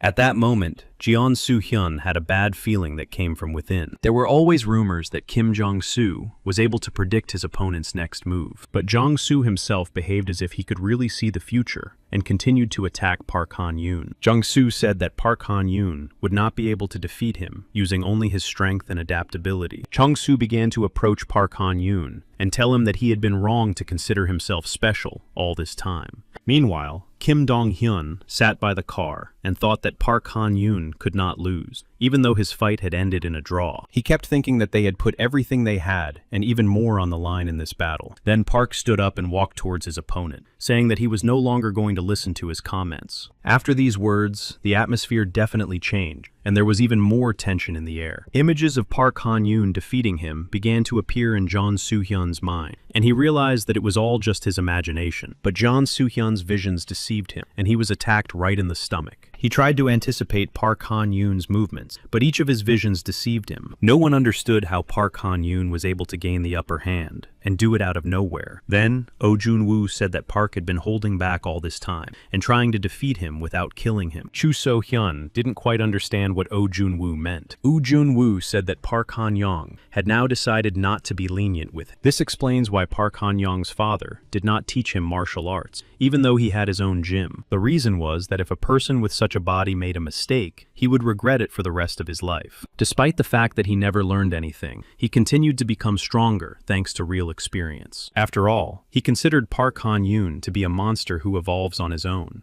After several attacks from Park Han-yoon, he asked his opponent what he saw next. Jong Soo-hyun had been admired since childhood because everything came easily to him. But there was one thing he could never overcome in his entire life, and that was money and absolute power. And then he saw an opportunity to found Nexus in order to make all his dreams come true. It was a life where there were no guilty parties, and where, when people died, the culprit was safe thanks to money and power. And he understood that by using money, he could step over every one of his haters. And then, when he encountered Park Han-yoon, he felt ecstasy. He laughed out loud, saying that he had probably just gone mad. He laughed because he had no reason to fight in terms of money or power. He laughed and shouted that his plans were falling apart, but he didn't understand the reason for his laughter. Then Kim Jong-soo said that he could see not only the future, but also Park Han-yoon's weaknesses, and began to attack him. Lee Moon-kil said that if they both fought from the heart, the other side would clearly be stronger. Lee Moon-kil said that neither of them had an advantage, so one mistake could change everything. Chong-soo then thought that he could finally see everything he needed to see, and couldn't believe it. He saw something crazy, but at the same time, felt incredibly great. At the moment of that battle, Jong-soo realized that he simply wanted to wipe his opponent off the face of the earth. This battle could safely be called a fierce duel between two monsters. Suddenly, a man appeared behind them, standing under an umbrella and demanding that they stop fighting immediately. It was Leon, who turned to Lee Jong-soo and told him to stop because it was all over. But Jong-soo told him not to interfere, believing that if he won, everything would be fine. But he said that he had already failed once,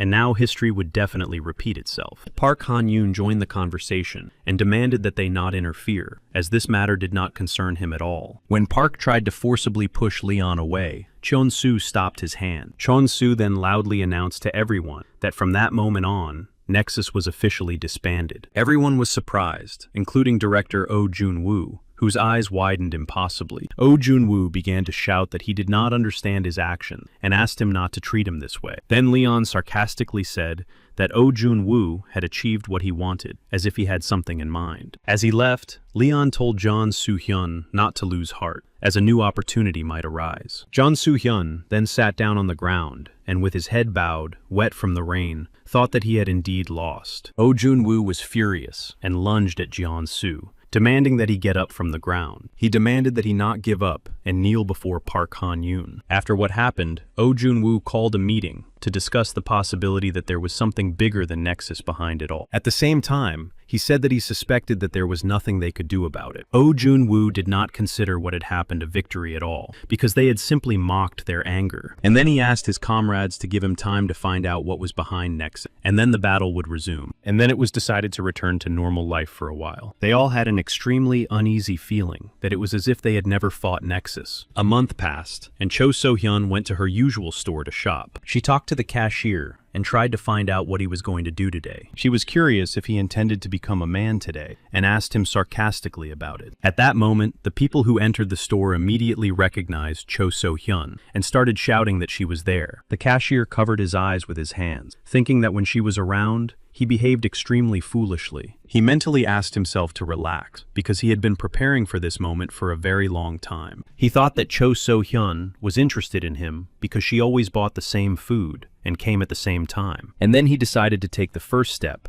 and announced the amount to be paid. Then he wondered what might happen if he approached her. His move was to compliment her by offering her onigiri at his expense. But Cho So-hyun looked at him very strangely after this gesture. Then the guy thought that his actions might indeed seem too strange to her. But suddenly Cho So-hyun smiled and thanked him, gathering her groceries in her arms. The guy standing in front of her was simply stunned by her smile. Then he couldn't resist and, thinking it was love, asked her how she felt about children. But suddenly he saw motorcycles parked right outside the store. After that, a big guy came in and said he knew he would find Cho So-hyun in this place. The cashier watched this and thought he couldn't let this guy talk to his princess in such a tone. Then thoughts began to run through his head that she might be being harassed by some hooligans or gangsters. Then he saw the big guy eat the onigiri he had bought for his princess. And when the big guy said he would wait outside and headed for the exit, the cashier realized that he was definitely evil. But suddenly, Cho So-hyun hid under her jacket and asked the cashier if there was a back entrance to the store. The cashier pointed to the door and told her she could leave that way. He then addressed her as a lovely lady and asked her to take care of herself. When she thanked him as she left, the cashier thought she was the embodiment of beauty. Suddenly, the cashier ran out of his store and shouted at the guy who was the sushi thief. And then he challenged him to a duel, saying that he was ready to get the sushi he had eaten back himself. And then that huge man, who looked like a rock, launched an attack on the poor and painfully compassionate cashier. But the cashier turned out to be quite a fighter, and struck back without taking any damage from his opponent. It didn't take long for the unremarkable cashier to knock everyone in the group to the ground. Then he looked up at the sky and realized that he had committed this madness in the name of love. And then, after Nexus disappeared, the world became like a forest without a tiger. And when Nexus was gone, other beasts seemed to go hunting and began to show their teeth. And after the emergence of new groups, people began to call them the second catastrophe. Suddenly, Kim Dong-hyun appeared out of nowhere and began attacking the cashier, asking where Chae So-hyun was now. But he began shouting that love is power and demanded that no one bother his goddess anymore. One of the defeated guys yelled at Kim Dong-hyun to be careful because he was facing a kickboxing master. Kim Dong-hyun immediately realized that this guy was definitely strong and that there were more and more people like him. The cashier himself then told Kim Dong-hyun that he didn't think he would meet someone like him in Korea. And then, striking Kim Dong-hyun, he said that in that case, he was not going to control himself. But then Cho So-hyun appeared, shouting and demanding an answer to the question of what they were both doing there. They both stopped when they heard Cho So-hyun's voice and were simply stunned. Then the cashier bowed to them all and apologized because he thought they were robbers. Choi So-hyun herself was amazed by them because she didn't understand why they couldn't just ask before starting a fight. When the group started to leave, the cashier thought he would never see his lady again. He never expected that the girl from the convenience store would see her in such a light. One fine day, Park Han-yoon was visited by the director of the company, Oh Jun-woo. Park Han-yoon then realized that Oh Jun-woo had come to him for a reason and asked for the name of their new target. After that, the director called a meeting and said that all this time there had been an organization covering for Nexus. Park Han-yoon then suggested that by beating up those guys, it was possible that Jeon Soo-hyun would show up again. Oh Jun-woo said that there was a problem with money, because victory was only possible with money and power. And then they decided to prepare thoroughly and try to become the top of this nation. Meanwhile, at the meeting of this top group, it was discussed that one of their family members had made a mistake, for which apologies were offered. One of them said about two people, assuming that they were similar but had different mothers. One of the group said that Ryan definitely lacked leadership qualities and would not be able to influence respected citizens. And then he offered himself to take care of it. Then a girl who was sitting at the meeting with them said that she knew a very effective way to make their wishes come true. Then the leader of that group thought that he should have prepared in advance for the outcome of events with Nexus. Then a decision was made to establish a hierarchy before they became adults. Finally, Yang Yu-bin was released from the Hwanghae Correctional Facility. The employees of this institution did not understand what was happening because the world was simply in chaos. Then Yang Yu-bin, who had been convicted of attempted murder, was released. When Yang Yu-bin was released, he felt the extremely fresh street weather and air. He was met by two girls who did not understand why he had been gone for so long, because Mr. Oni was waiting for him. One of the girls was Lim Sang-ah from a well-known credit company. He was then given a task to form an organization that could notice Nexus. But his first target was Park Han-yoon, and he didn't understand what was so special about that, as he had no power. Then, Lim Sang-ah explained that there was real chaos in schools across the country. She explained that there were also people who wanted to fill the vacant positions in Nexus due to competition between new organizations. Then she said that there was no point in creating a new organization as long as Park Han-yoon existed. She then immediately asked him about his ideas for creating new organizations. Yang Yu-bin then said that they would only be able to solve the problem with him if someone appeared who was many times stronger than him. She then said that she had prepared a stage for him where he could go wild, and she would cover for him. Meanwhile, outside the windows of a house, there was arguing about money. A man from that apartment rushed out, saying that he could earn the money they were talking about. When he stepped outside, he saw Yang Yu-bin in front of him and was completely stunned. Yang Yu-bin then saw his interlocutor and asked how he was doing, addressing him by his name, Donghua. Donghua immediately understood who was standing in front of him, and moreover, recognized him when he saw his face, and simply could not find the words to continue the conversation. Then he hugged him tightly and asked when he had managed to get free. Yang Yu-bin asked why his friend was still here, since he was going to leave his home. Then he asked why he felt sorry for that terrible family. Suddenly, his friend demonstratively threw a sports bag on the floor. There was a huge amount of money in this bag, and Yang Yu-bin then said that once they solved some problems, they would be able to live their own lives. He said that in that case, Donghua would be able to settle down and escape from his parents. Then he looked into the distance and told Donghua that he should become his family. A few years ago, a bag containing valuable items was stolen. The thieves were Yang Yu-bin and Donghua, who ran away as fast as they could, having fun at the same time. Suddenly, something happened, and Donghua shouted to his friend to hide as quickly as possible. When the man who had been robbed caught up with them, he demanded that Donghua tell him where the man who had stolen his bag was hiding. Donghua simply apologized, saying that he had dropped the bag while running away. But the man who caught up with them clearly did not understand and did not believe a word he said. With the intention of seeing how long his offender could hold out, he began to attack him. Later, he and his friend talked, and Yang Yu-bin felt guilty about what had happened and said he would take all the blame. Then he promised Donghua that he would be responsible for him for the rest of his life. But he then said that he was not at all to blame, but he was still very pleased to hear this because they were family. When Park Han-yoon came to director Oh Jun-woo, he asked why Park was so serious and demanded an explanation. Park Han-yoon asked Oh Jun-woo who he thought would won if the battle with Jong-soo had not been completed. But Oh Jun-woo replied that it was obvious because Park always wins. Park Han-yoon then said that he wasn't sure he could win without question. Oh Jun-woo then said that they needed to come up with a more reliable way to win and think about a plan for the future. Meanwhile, Ryan and Jong-soo were also talking about that battle, and Jong-soo asked what the consequences would have been if he hadn't stopped him then. Ryan replied that it didn't matter what would have happened then, and that it was much more important for them to think about the future in order to win. Meanwhile, in the doorway, someone was running away so fast that they were too scared to even look back. They had no idea what was going on, or why that guy was running after them. He shouted to his friend that he thought that when Yang Yu-bin was locked up,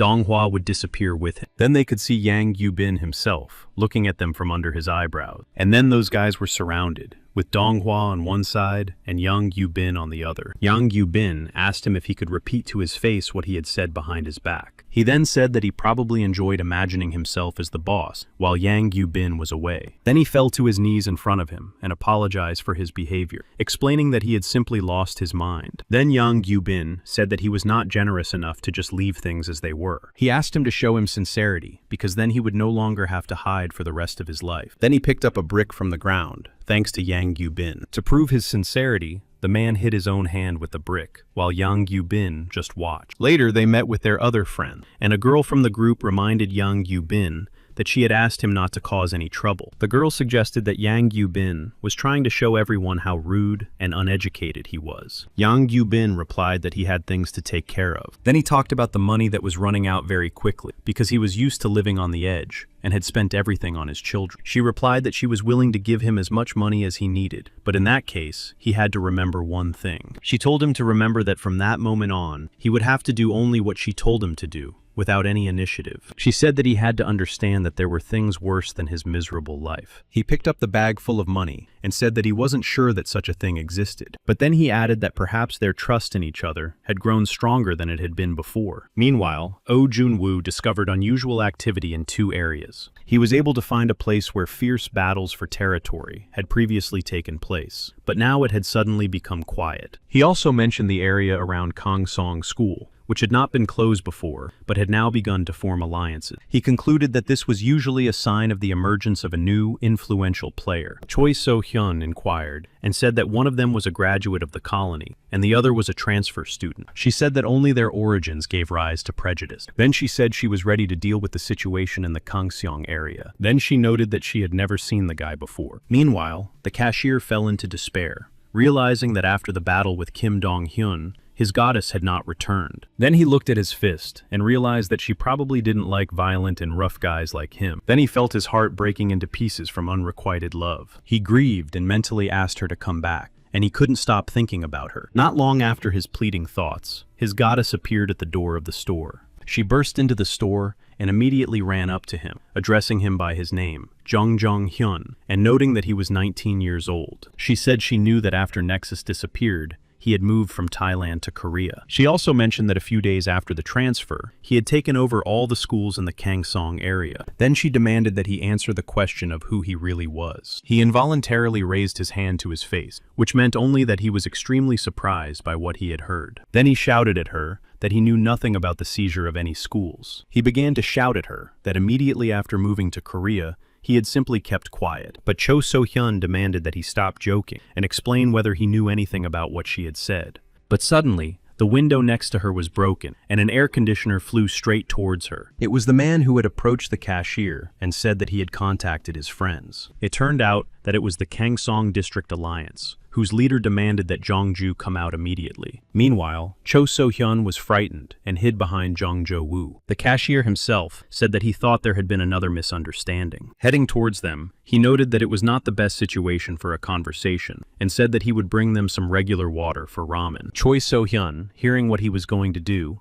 told him to wait while she called someone, but he just smiled and asked her not to worry about him. Then he promised her he would return before the ramen got soggy from the water. When he came out to the alliance, a fight immediately broke out between them. When they attacked him, all the attackers realized that his body was extremely hard and that he was quite strong. In the end, Chong-jo was able to deal with them in 3 minutes and shouted to his mistress, asking if her ramen was ready. When they were alone, she asked him again who he really was. But Jeonju felt uncertain and couldn't explain to her what she wanted to hear. He explained that first and foremost, he was a good student. He said that he had lived in Thailand because of his father's business and had recently transferred to a school in Korea. But at that school, he had to deal with bullying from the other students. He didn't want to get into a fight with them and held back, but they wouldn't leave him alone. In the end, he had to fight them, and won decisively. He said that thanks to his father's friend, he had mastered the technique of Thai boxing, and so it became a real problem for him. After that fight, he began to get involved in various fights because students from other schools, hearing about his strength, tried to challenge him. And then he had to fight them, and they began to give him various nicknames. They continued to attack him again and again, in the hope that they would be able to defeat him someday. He explained that this is exactly how events similar to what happened today unfolded. But Cho So-hyun simply refused to believe it. And then Jong-jo said that he himself did not understand why this could have happened. Then something happened that shocked them both even more, because when Jong-jo turned around, he saw a crowd of people bowing to him. Then the leader of this group said that they wanted to be close to strong people and asked him to become the head of the Kangsong district. And then the leader of this group begged him to allow them to follow him. But then Jong said that this would not happen and asked them not to label him with strange labels. Hearing all this, Cho So-hyun could no longer restrain herself and laughed out loud. She told him that he was not like a scoundrel at all, and that despite this, he was an excellent fighter. Then she offered him a job with her, mentioning the high hourly wage. When he heard her offer to exchange numbers, his heart blossomed like a garden. He knelt before her and thanked her for the offer, saying that he was ready to follow her for the rest of his life and swearing his loyalty. It was at that moment that Cho So-hyun gained the alliance of the Kangsong district. Meanwhile, Park Han-yoon came to his father and told him of his desire to become stronger. And then his father told him that he knew that someday the day would come when they would talk about it. Meanwhile, Kim Dong-hyun sat and remembered the battle with Lee Moon-kyung and the man from the store. He understood perfectly well that if he didn't stop Cho So-hyun, he wouldn't be sure of victory. At that moment, Cho So-hyun came up to him, took his drink in her hands, and asked why he was in a bad mood. He was surprised to see his opponent in that battle in the company of Cho So-hyun. Then, Cho So-hyun introduced Kim Dong-hyun to her henchman, who in turn began to talk again about his loyalty to her. He then shouted that he was ready to give his life for his love for Cho So-hyun, equating his love with loyalty to her. Kim Dong-hyun then whispered in Chae So-hyun's ear that he thought Jong-jo-woo was strange, to which she replied that her entire company was no less strange. Jong-jo then apologized to Kim Dong-hyun for what had happened between them, and Kim Dong-hyun replied that it was no problem. Jong-jo noted Kim Dong-hyun's fighting skills and asked if he had done anything like that before. Kim Dong-hyun replied with a serious expression that he had never practiced any martial arts. Jeon-jo then said that he could definitely sense the rough and intense atmosphere of that day in him, and that it was not something you would normally encounter. Jong-jo then suggested that Kim Dong-hyun was simply a genius. Jong-jo said that he could see a look in his eyes that was full of fighting spirit, but at the limit of his abilities. He felt that Kim Dong-hyun's limit was a state of sadness. Jong-jo then asked Kim Dong-hyun if he wanted to meet his master who had taught him. And then he told Kim Dong-hyun that it would be very useful for him. Jong-ju told Cho So-hyun that it was like destiny, because by a happy coincidence, this master was in Korea on business for his father. Cho So-hyun said that he looked quite wealthy and asked why he was working for half pay. He then said that the money belonged to his father and that he wanted to earn his own fortune. Then, a Thai boxing legend named Chai Thee-sik, a former 2-division champion, approached him. He saw Kim Dong-hyun's legs and tearfully asked him what he had done to create such legs. Then they both started talking about how amazing Kim Dong-hyun was. Then the master asked Kim Dong-hyun again if he really wanted to become stronger. He said that he had ignited his spirit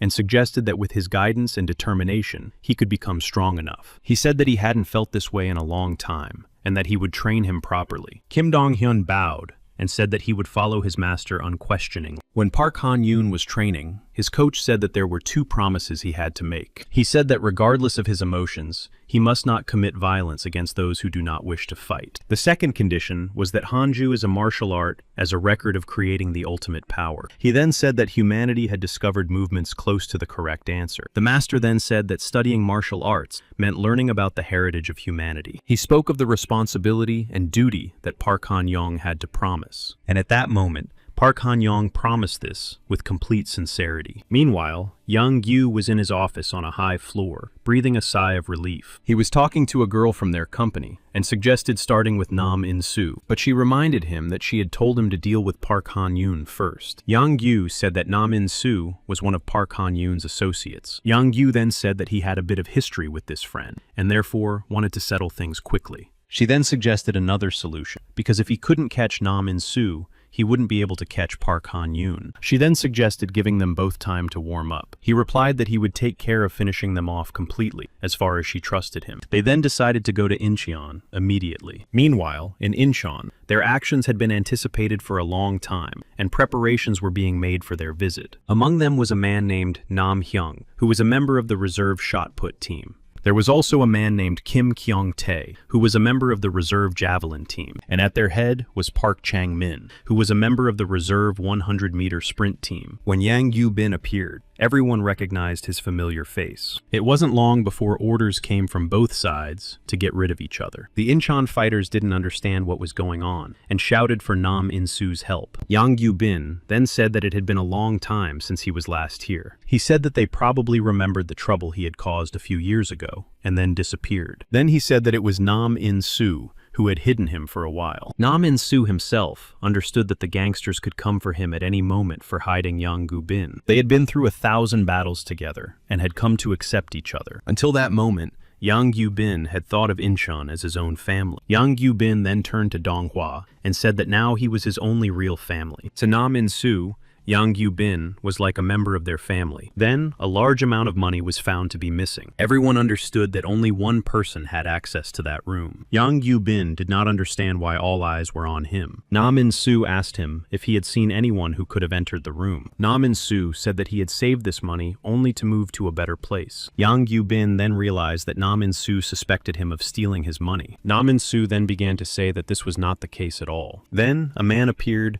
who said he had seen everything that happened. He said he saw Yang Yu-bin rummaging behind the closet in the room. Yang Yu-bin then said that it was all a complete lie, and that he would never stoop to such a thing. He then began to attack him, saying that he would never do such a thing. Yang Yu-bin shouted that the man who accused him of theft was definitely lying. His friends tried to restrain him, and someone else appeared in the room. He tried to explain and prove that he had nothing to do with the situation. Then he said that if Yang Yu-bin intended to continue behaving this way, he'd better go home. As he was leaving, he said that he thought nothing could be worse than his past life. But then he added that nothing could be worse than today. And then when Nam In-soo met him, he said that after his disappearance, everything went haywire. Then Nam In-soo said that he wanted to apologize to him earlier, but he couldn't find a way to contact him. And then Yang Yu-bin said that Nam In-soo had abandoned him and now dared to return and make the situation worse. Then Yang Yu-bin rushed at him, saying that he could never forgive him. Then Yang Yu-bin said that he had no intention of letting him smooth things over. Nam In-soo explained that he had been kicked out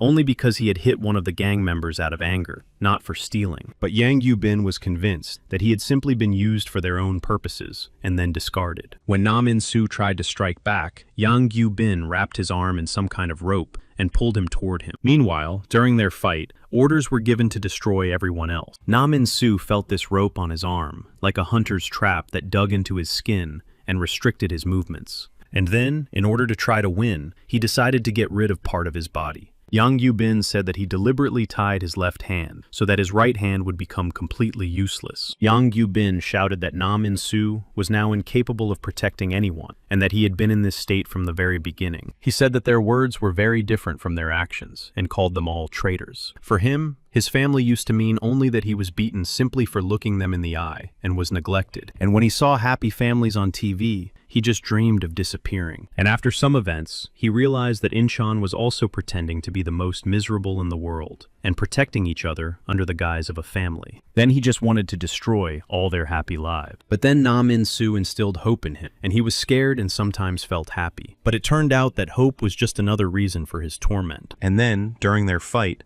Nam In-soo apologized to him again, hoping to settle their conflict. He apologized, but said that their fight was now ruining his family's life. And then he said that he didn't think he could afford to lose this battle. At the moment of their fight, Yang Yu-bin realized that Nam In-soo had gotten too close to him, and now the wire on his arm was completely useless. He thought that if this continued, he would simply lose his advantage. It wasn't long before Nam In-soo was able to immobilize him, and he didn't have time to understand how it happened. Their fight continued, and Nam In-soo was definitely one step ahead. Yang Yu-bin did not understand how Nam In-soo had become so strong. When Yang Yu-bin decided to throw his opponent down, Nam In-soo held on to the top and tried to keep his opponent from falling into the abyss. Nam In-soo then shouted and asked his opponent not to move, because if he fell, he would simply drown. Yang Yu-bin shouted back that he would rather die than receive help from a traitor like Nam In-soo. Nam In-soo then turned to Yang Yu-bin and said that he probably understood what he intended to do. He then began to pull Yang Yu-bin up,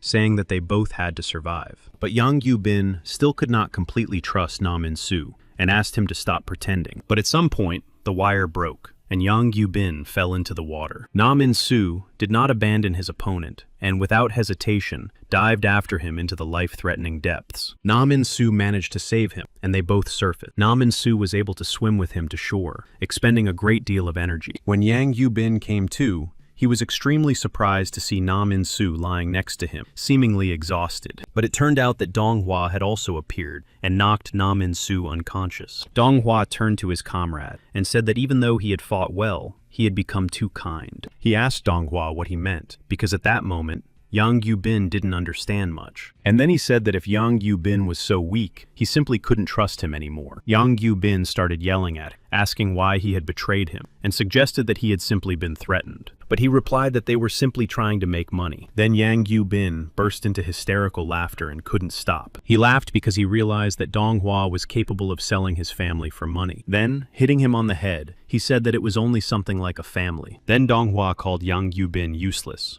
and told him not to move if he didn't want to get hit in the back. And then Nam In-soo and Yang Yu-bin remained lying on the shore, seemingly unconscious. When the news became known to the leader of their group, they ran to her and reported this betrayal. She told them not to make any noise, because she had heard everything. She said she had been short-sighted in her life, and that it would be easier to betray and strike back. She asked her to look at the aquarium, and pointed out that she had never fed the fish in it before. Then she asked her what she thought the reasons for this behavior might be. She said that this species of fish is special, but they have neither enemies nor allies. She said that these fish are very similar to humans in some ways. Meanwhile, Donghua was at a meeting with those traders who praised him for a job well done. Then one of them filled the glasses and suggested that the others celebrate the occasion. Donghua stopped his hand and said that they had no time for entertainment. He said that they needed to get to Park Han-yoon as soon as possible and set up an organization. Then that man agreed with Donghua and said that they really needed to deal with Park Han-yoon as soon as possible. After that,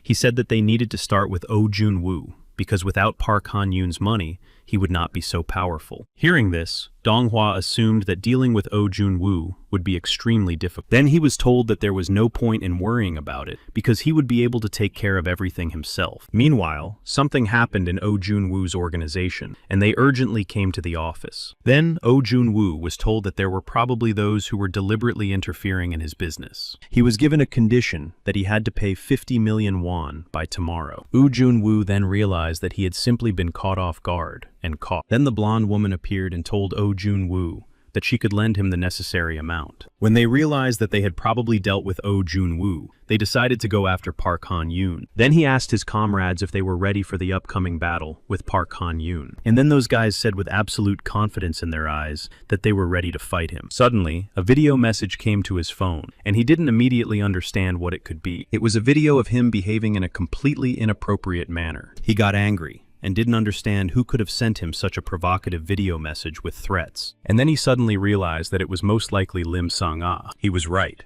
because immediately after this message, he received an incoming call on his phone. She said she had many similar videos and chose the one that would cause the least damage to send to him. And then, looking at her monitor screen, she began to talk aloud about what she could do to him and where to start. She blackmailed him and offered various options for distribution, including the help of reporters. And then, realizing that there was always a bug everywhere, he asked what she wanted in exchange for her silence, and she responded to his question with a proposal to meet to discuss all the details. It wasn't long before their meeting took place, and he assumed that she just wanted to play with him. Then he said that if she intended to fight, he would be interested to see who would lose first. She replied, pointing out that he definitely did not expect this from her when he betrayed her. Then Oh Jun-woo appeared in their company and asked what his prize would be if he won. And then he suggested that she just wanted to brag that she and Oh Jun-woo had teamed up. Oh Jun-woo then said that he had invited him to make him an offer. He then said that if they fought separately for their common dreams, only one of them could win. He looked at Oh Jun-woo with distrust and waited for an explanation of what he had just said. He then suggested that they pursue their common goal without fighting each other. He suggested that the losing side be allowed to leave without any losses. Oh Jun-woo then said that he was confident of victory because he had money,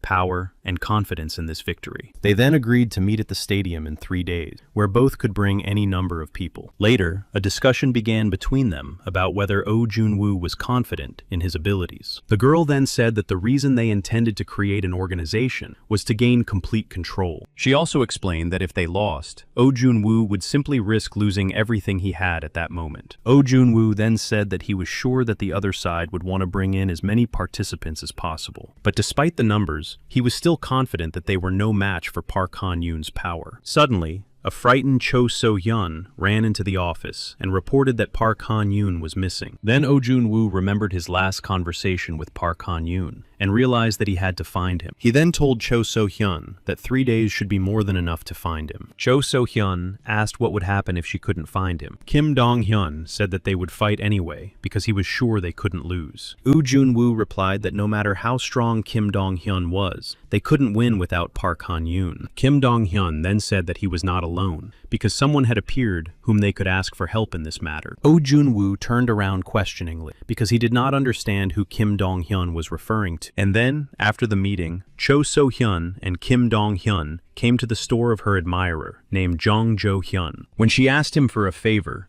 her love for Cho So-hyun once again clouded her judgment. Before their battle, everyone on that side received a speech and instruction that this battle should show how desperate they were. Meanwhile, Yang Yu-bin woke up in the hospital and gradually came to his senses. Imagine his surprise when he saw Na Min-soo standing in front of him, jokingly asking if they should continue living. Na Min-soo then came to him with a smile on his face to find out how Yang Yu-bin was doing. But Yang Yu-bin immediately changed his expression and told him to leave because he could see perfectly well what had happened. Na Min-soo turned around and said that he was going to do it anyway, despite his request to leave. Na Min-soo then noticed that Yang Yu-bin no longer had any friends, so he offered to buy him some food. He said that there were now many more people in their family, and that there were even spare rooms in their enlarged house. He explained that he was ready to treat him now, and suggested that he repay him when he came to visit them. He was already approaching the exit and reminded Yang Yu-bin that he knew very well where he could find them. Meanwhile, Oh Jun-woo was desperately searching for Park Han-yoon. Finally, he was able to find him by the sound Park Han-yoon made. Oh Jun-woo asked what he was doing here when a huge number of people were waiting for him, but Park Han-yoon seemed not to hear him and continued his training, striking an improvised wall. When Oh Jun-woo saw that Park Han-yoon was able to break through the incredibly thick wall from the other side, he was simply amazed. Chu So-hyun was with the blonde woman at the time and asked if they had managed to find Park Han-yoon's location. Suddenly, a huge crowd of people appeared at the stadium, confidently heading for the battlefield.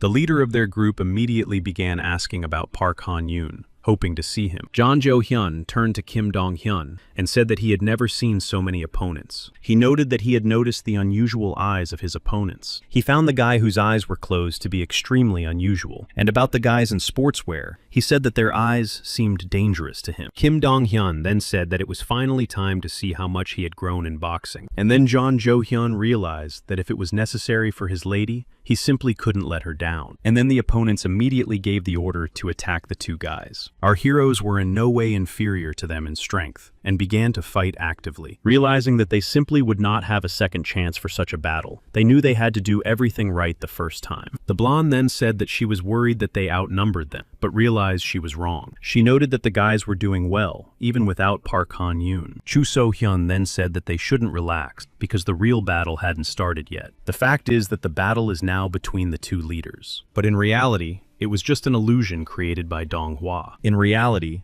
Donghua was a psychopath who saw people only as tools. Kim Dong-hyun then addressed him as a traitor and said he would deal with him in the blink of an eye. Kim Dong-hyun noticed that Donghua was using his comrades as a shield to protect himself. After a few blows, Kim Dong-hyun realized that his eyes were blurred with blood and he couldn't see clearly. Then, Kim Dong-hyun was captured because the other side was playing a completely unfair game, using weapons in their battle. Suddenly, a guy entered the crowd who caught the attention of everyone there. It was Park Han-yoon, who was furious beyond belief, brought by Oh Jun-woo. Out of fear, many began to feel their bodies instantly turn to stone. All this time, Park Han-young had been training his hammer attack, which was capable of defeating even the strongest opponent. And when the order was given to attack Park Han-young, all the attackers instantly scattered like feathers from a pillow. Suddenly, Park Han-young was approached and reminded of the rumors circulating about him, comparing him to a beast. Then he was told that despite his strength, he was still too weak to oppose them. And then, after these words,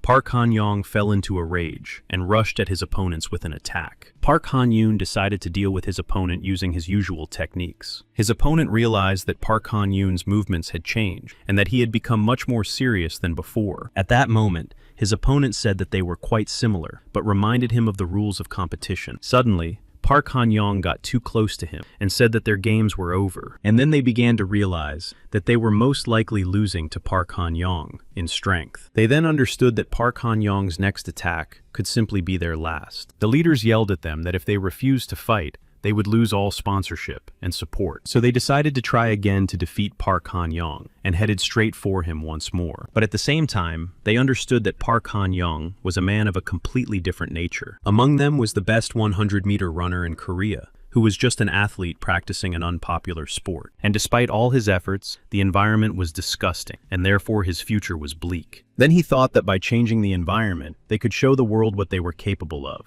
And around that time, Park Ji-woo appeared on the scene. He generously rewarded them all in exchange for dirty work. In this way, he only wanted to help those who dreamed of achieving their cherished goals. But it turned out that it wasn't just about the environment or anything like that. The thing was, it was all just an excuse to hide his own shortcomings. And then he realized that when he hit rock bottom, he felt a very strange sense of relief. Ji-woo was disappointed in him and asked him not to act as if everything was over for him because too much was at stake. He yelled at him and asked him to get up immediately and continue the fight. But suddenly he got up, grabbed him by the hair, and asked why he suddenly decided he could hit him. He asked why he was so sure that there would be no counterattack against him after that. After that, Donghua realized that even if he could defeat Kim Dong-hyun, their battle was already over. Then he realized that he needed to think about what to do next, and he knelt down and said that he had lost. But Kim Dong-hyun didn't even listen and hit him again. Then he started crawling back, saying he was ready to give up. Park Han-yoon joined them, and Cho So-hyun, watching this, yelled at Park to stop. Then they yelled at him that it was a violation because it had been agreed upon in their dispute. Park Han-yoon said he knew that, but reminded them that he personally had not promised them anything, such as following the terms of the agreement. Then, in complete terror, he tearfully begged them to stop. And then Park Han-yoon remembered his teacher's words, telling him not to fight with someone who didn't want to. His teacher had taught him that this was the responsibility of strong people, but at that moment, Park didn't care. Then threats began to arrive, saying that if Park took one more step, his life would be ruined forever. Park Han-yoon concluded that his opponent still wanted to fight him. He began to run away, saying that he was not afraid of Park Han-yoon and promised to destroy his life. It wasn't long before Park Han-yoon caught up with him and said that he would hardly be able to do what he wanted. Then he started the machine that launches tennis balls and set it to full power. The opponent was terrified by the speed with which Park Han-yoon was hitting the balls flying at it. When Park Han-yoon grabbed him, he started screaming and begging for forgiveness because he did not want to die. Park Han-yoon approached him and asked again if he wanted to continue their fight. While Park Han-yoon held his jaw, he tried to say that he absolutely did not want to continue the fight. On that day, Park Han-yoon was victorious again,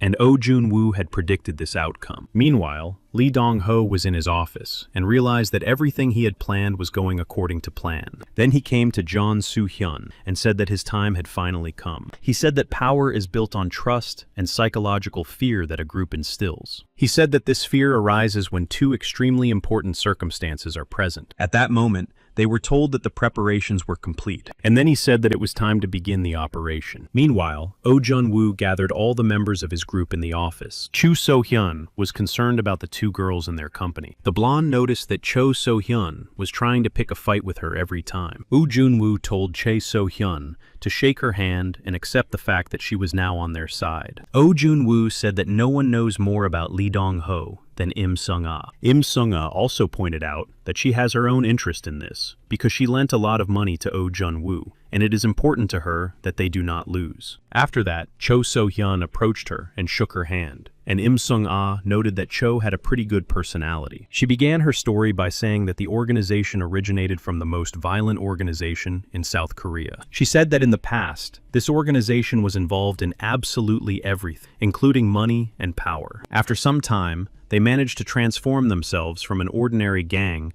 into a huge corporation. Nevertheless, the main organization is still alive, with a leader who changes from generation to generation. For this generation, Lee Dong-ho leads and trains elite criminals. The fact is that this organization seeks out talented young people and, through rigorous training, turns them into living weapons. Oh Jun-woo noticed that some parts of her story seemed very strange to him. He couldn't understand why Nexus was created in the first place if there was a more powerful organization. It turned out that this was an opportunity for Ryan, who was second in line to the throne. Oh Jun-woo began to speculate aloud, that for some reason, Lee Dong-ho was not satisfied with Nexus. The fact is that Kim Jong-soo is the strongest opponent among them. Park Han-yoon then spoke of him as a man whose power he had encountered for the first time in his life. And when Jung-soo was able to defeat many rivals at a young age, he was accepted into that organization. And then he realized that the word he was most familiar with was strongest. That day, they met with Lee Moon-kil, where they came face to face. That day, he asked Lee Jong-soo what had brought him to him. He then said that it was Nexus that had brought him here, and offered to do it again. Later, there was discussion about the news that an attack had been carried out on Muju during the night, and that a request for support had been received. Then their leader said that there were always many incidents in this place, and this time they wanted to punish those people. He began to say that the members of the organization were now far from Muju, but his statement was immediately dismissed. He was asked to have the children do it instead of the adults,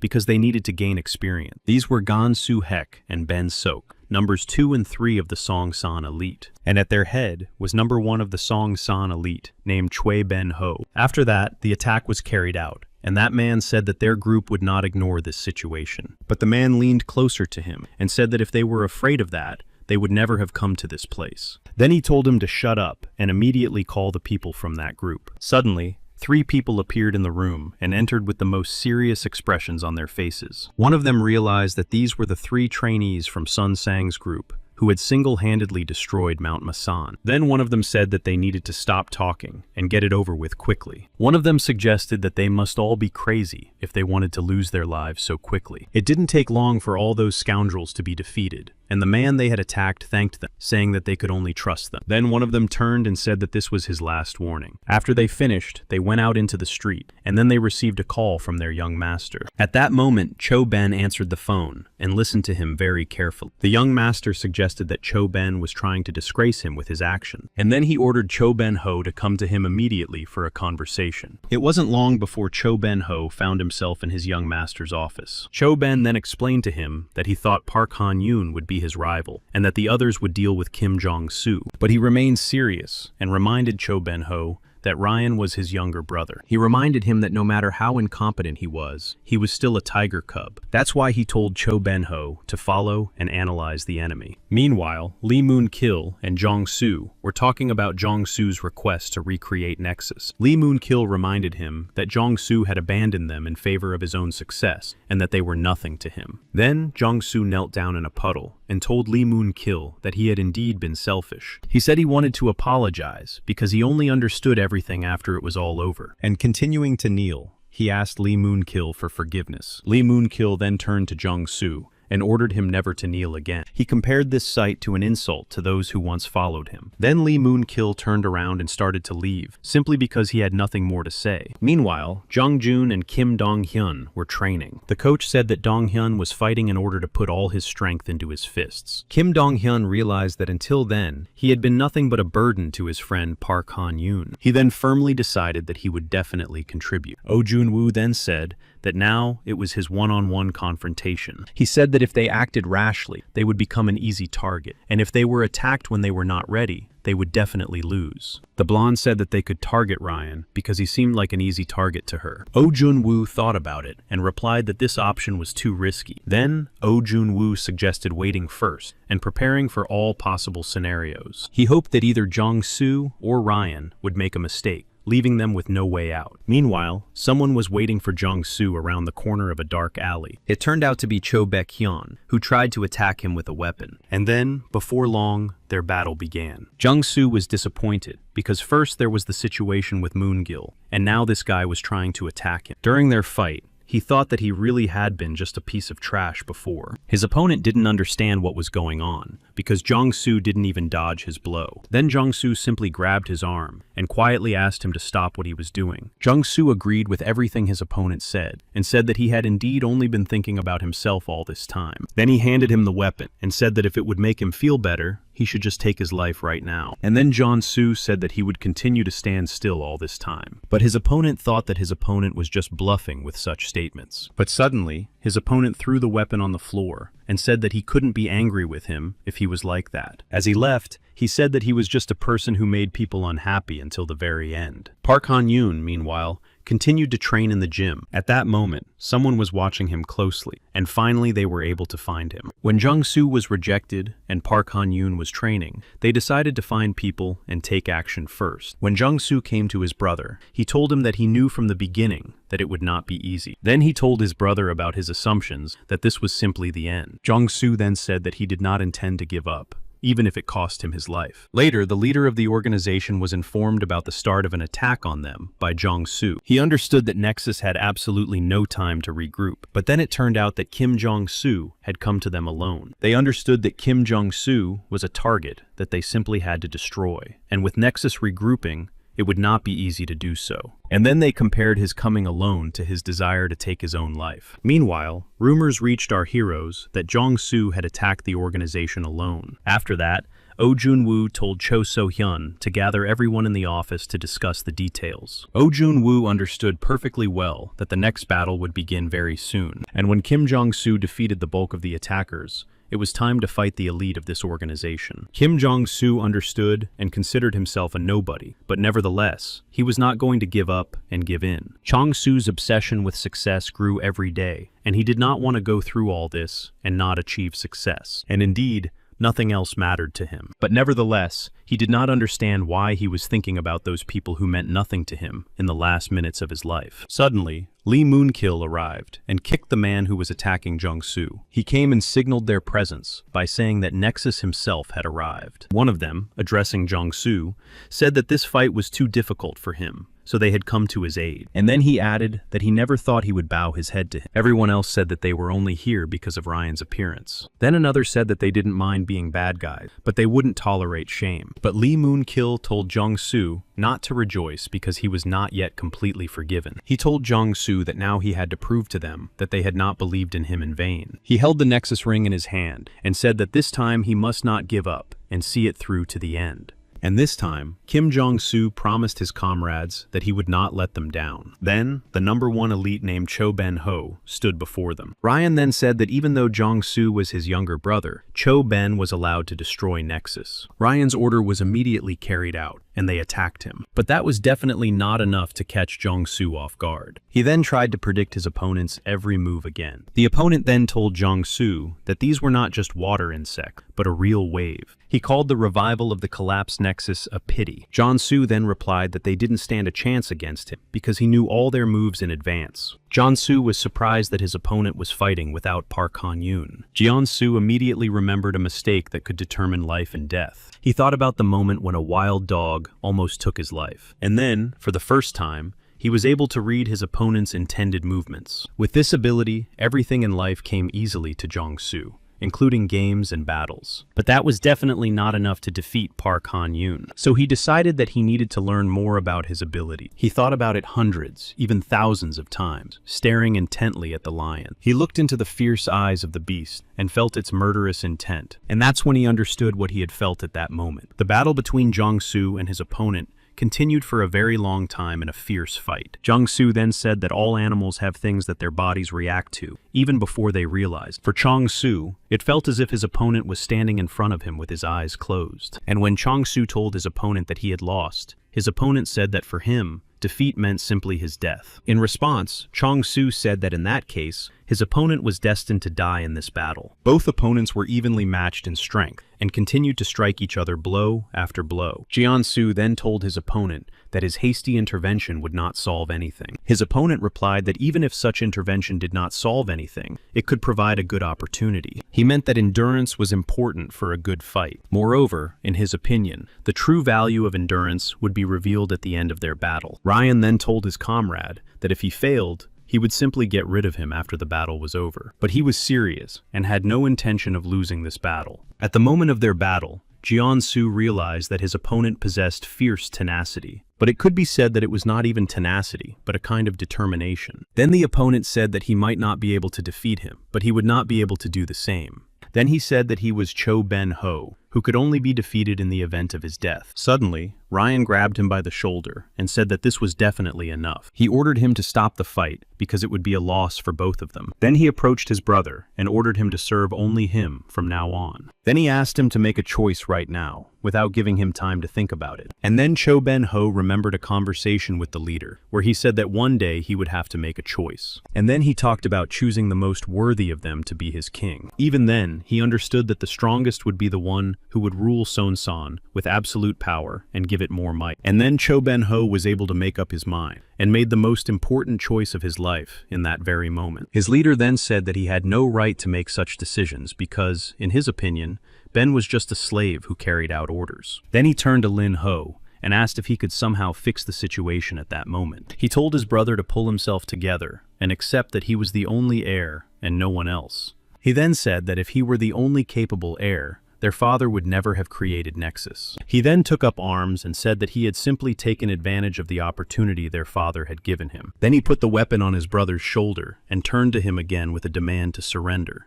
Then it was announced that from now on, Nexus and the Seonsan division would be one group under Ryan's command. They were all told that they had come a long way, and that in the end, this was simply an inevitable outcome. Then Ryan said that as a reward for all their hard work, he would take responsibility for each of their lives. And even then, he said that their next opponent was someone named Park Han-young. Chong-soo then thought to himself that he would finally meet Park Han-young again. Meanwhile, important matters were also being discussed in Oh Jun-woo's office. Then rumors reached them that Ryan had won, which meant that Nexus and the gangsters had joined forces. Chu So-hyun then pointed out that, although it was good for them that the two had fought each other, the situation had definitely become more complicated. The blonde then added that now, victory in battle would not be enough to end this dirty game. Of course, everyone was curious about what Oh Jun-woo was going to do next. Oh replied that he would have no problem spending all his money to end this, and told them to prepare for battle. Meanwhile, Ryan was considering his final move to victory. It was at this moment that Oh Jun-woo arrived for their meeting. Ryan then told Oh that he was doing things that were simply shameful to watch. He brought with him a suitcase full of documents confirming each of their illegal activities. After that,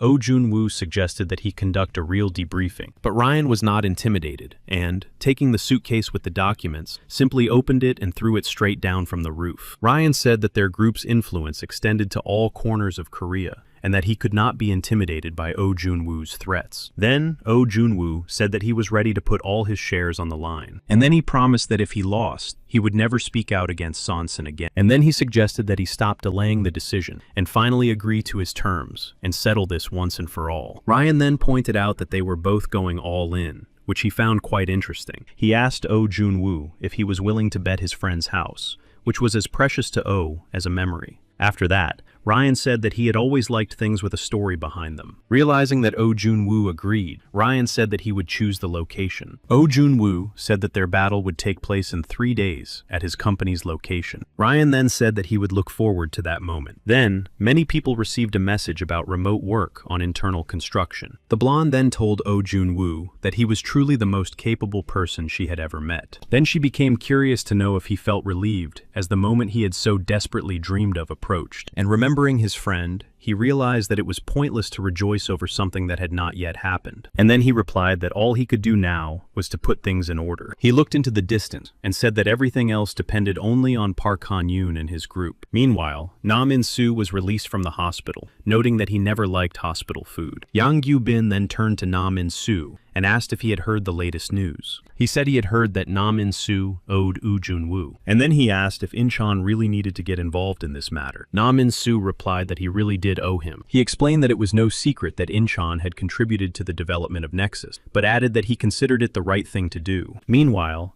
Cho So-hyun was in her admirer's shop, telling him stories from their past. After that, Cho So-hyun asked him what he intended to do next. Cho So-hyun then said that he had the right to refuse to participate in such a dangerous venture, and that no one was forcing him. He replied that he had more than enough reasons to fight for Cho So-hyun. She replied that he was very strange, but despite that, she liked him, but she did not love him. At the moment of their conversation, people from the Kangsu District Alliance approached the store. At the same time, Kim Dong-hyun and Park Han-yoon were standing together, and his friend asked him to win this time too.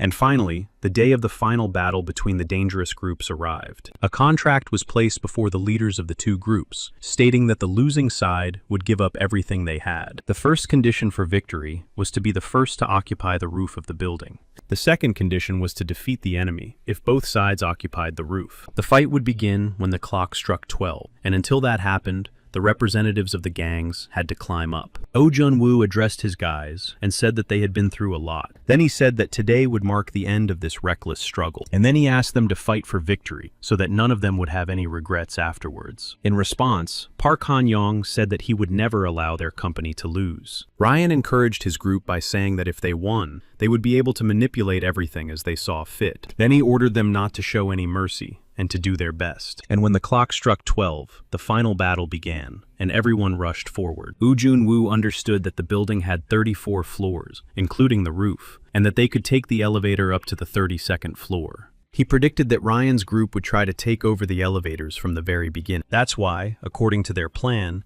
the guys from Incheon had to block at least one elevator. Meanwhile, Lee Moon-kil thought that everything would go more smoothly than they had imagined. But those they considered ordinary extras had been developing all this time and had no intention of giving up.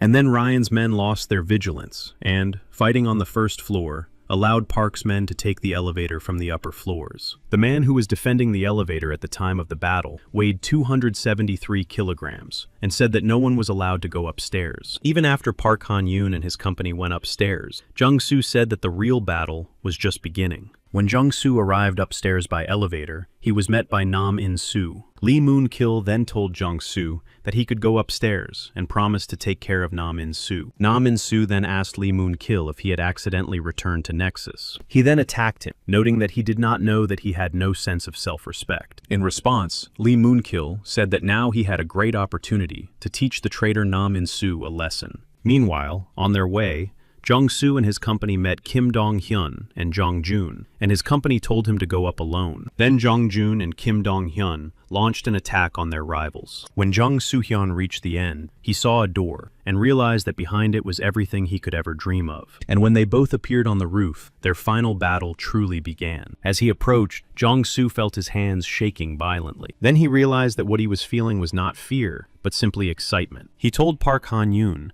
that his body felt like it was going crazy, as if welcoming him, and said he was glad to see his opponent. Then Jung-soo told his opponent that he was not the same person he used to be. As the battle between Lee Moon-kil and Nam In-soo continued, he said that he had made a mistake leaving Nexus, because then his life would have turned out differently. Kim Dong-hyun then said that he was just trash, saying this with absolute confidence. And then their battle continued for a long time, and with fierce fighting. Park felt an unpleasant feeling that he had experienced the last time they fought, and it became more distinct. Then, Jung-soo asked Park Han-yoon to show him the power he could feel before. Oh Jun-woo understood that something was wrong with Jun-woo's body today. Oh Jun-woo then assumed that Jeon-soo had indeed become stronger. And then Oh Jun-woo shouted to Park Han-yoon that this was their final battle, and that he had to give it his all. Jeon-soo looked at his opponent and asked him to show him what he had prepared as soon as possible. From Park Han-yoon's blows, Jung-soo understood that he was not the same person he used to be, because his attacks simply made his ears ring. Jung-soo tried to analyze his opponent's blows, and realized that Park Han-yoon had not yet fully mastered this technique. Oh Jun-woo then realized that his father had taught him this technique, and it was very different from the one Park used, which is why its power was inconsistent. And then Oh Jun-woo's hope was focused solely on Park Han-yoon's last blow. Jeon-soo was still trying to analyze his opponent's action, and understood that problems could arise if he let his guard down. When Jeon-soo delivered an extremely powerful attack to Park Han-yoon, he was curious to see if he had shown everything he had in the fight. Then he looked Park Han-yoon straight in the eye and said that he had lost interest in him, and asked to end their fight right now. But Park Han-yoon said that Jeon-soo would have to wait for 3 more correct strikes, after which he would have to change his mind. The fact was that Park Han-yoon already had his own unique and established style, and he thought it was impossible to adapt to a new style. But despite all this, Park Han-yoon did not give up and continued to train. And when he succeeded for the first time, he realized one very important thing. He understood why his father had taught him this particular technique. When Jeon-soo was suddenly thrown by Park Han-young,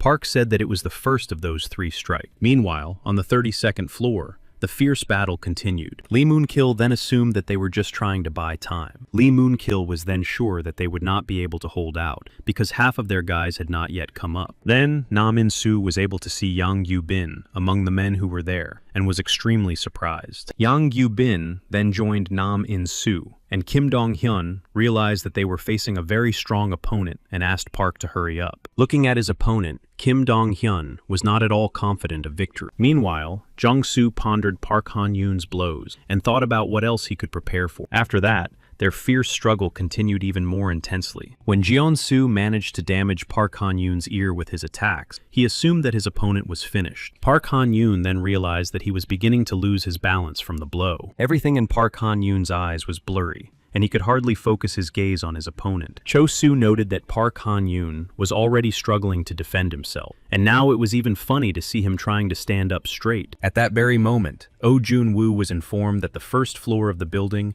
had been surrendered, and that all these people would soon be coming up to them. Meanwhile, on the 32nd floor of the building, things were not going smoothly either. Nam In-soo told Yang Yu-bin that they needed to run, and they rushed up the stairs to the upper floors. Nam In-soo decided to change their plans because he realized that now they would have to fight all of them. Nam In-soo understood that this battle, comparing it to dominoes, would continue until the 33rd floor collapsed. Kim Dong-hyun and Cho Jung decided to do exactly the same thing. When Lee Moon-kil approached the entrance to the roof, he saw our heroes blocking the way and did not understand why they had not gone to help Park. Nam In-soo then said that they were being ridiculous, trying to win by sheer numbers. Kim Dong-hyun then told them that they trusted Park Han-yoon and believed in his victory, unlike them. Meanwhile, Park Han-yoon continued to strike Jong-soo, who couldn't understand why he couldn't predict the blows. After that, Park Han-yoon grabbed his opponent by the hair and said that it didn't matter to him what he couldn't see. He told Jung-soo that he had replayed that battle and the atmosphere of that day thousands of times. Then, as he struck him, Park Han-yoon said that he wasn't the only one with that ability. After that, Park Han-yoon said that now he had to deliver the last and final decisive blow. Jung-soo understood that his body had suffered great damage and understood that Park Han-yoon felt the same. Then Jung-soo also understood that he simply could not lose and had to hold on until the very end. And as they continued to fight with all their might, Oh Jun-woo shouted Park Han-yoon's name at the top of his lungs. Kim Dong-hyun then heard his voice and told Jung that their battle was probably coming to an end. They decided that it was necessary to let them fight one-on-one, and then Park Han-yoon would surely win. Kim Dong-hyun then shouted to him from behind the door and asked him to hold on a little longer, in the hope that everything would work out. Ryan's men still did not give up trying to break through the door in order to help Jung-soo, and when they tried to break through from the other side, the door was finally opened. Park Han-yoon then used his punch, putting 100% of his effort into it. After that blow, Jung-soo simply collapsed, completely drained of strength. As Jung-soo lay on the ground, he tried to reflect on the past. He tried to understand at what point everything could have gone wrong. He then looked up at the sky and realized that he had made the best choice of his life. He understood that his only mistake was fighting Park Han-yoon.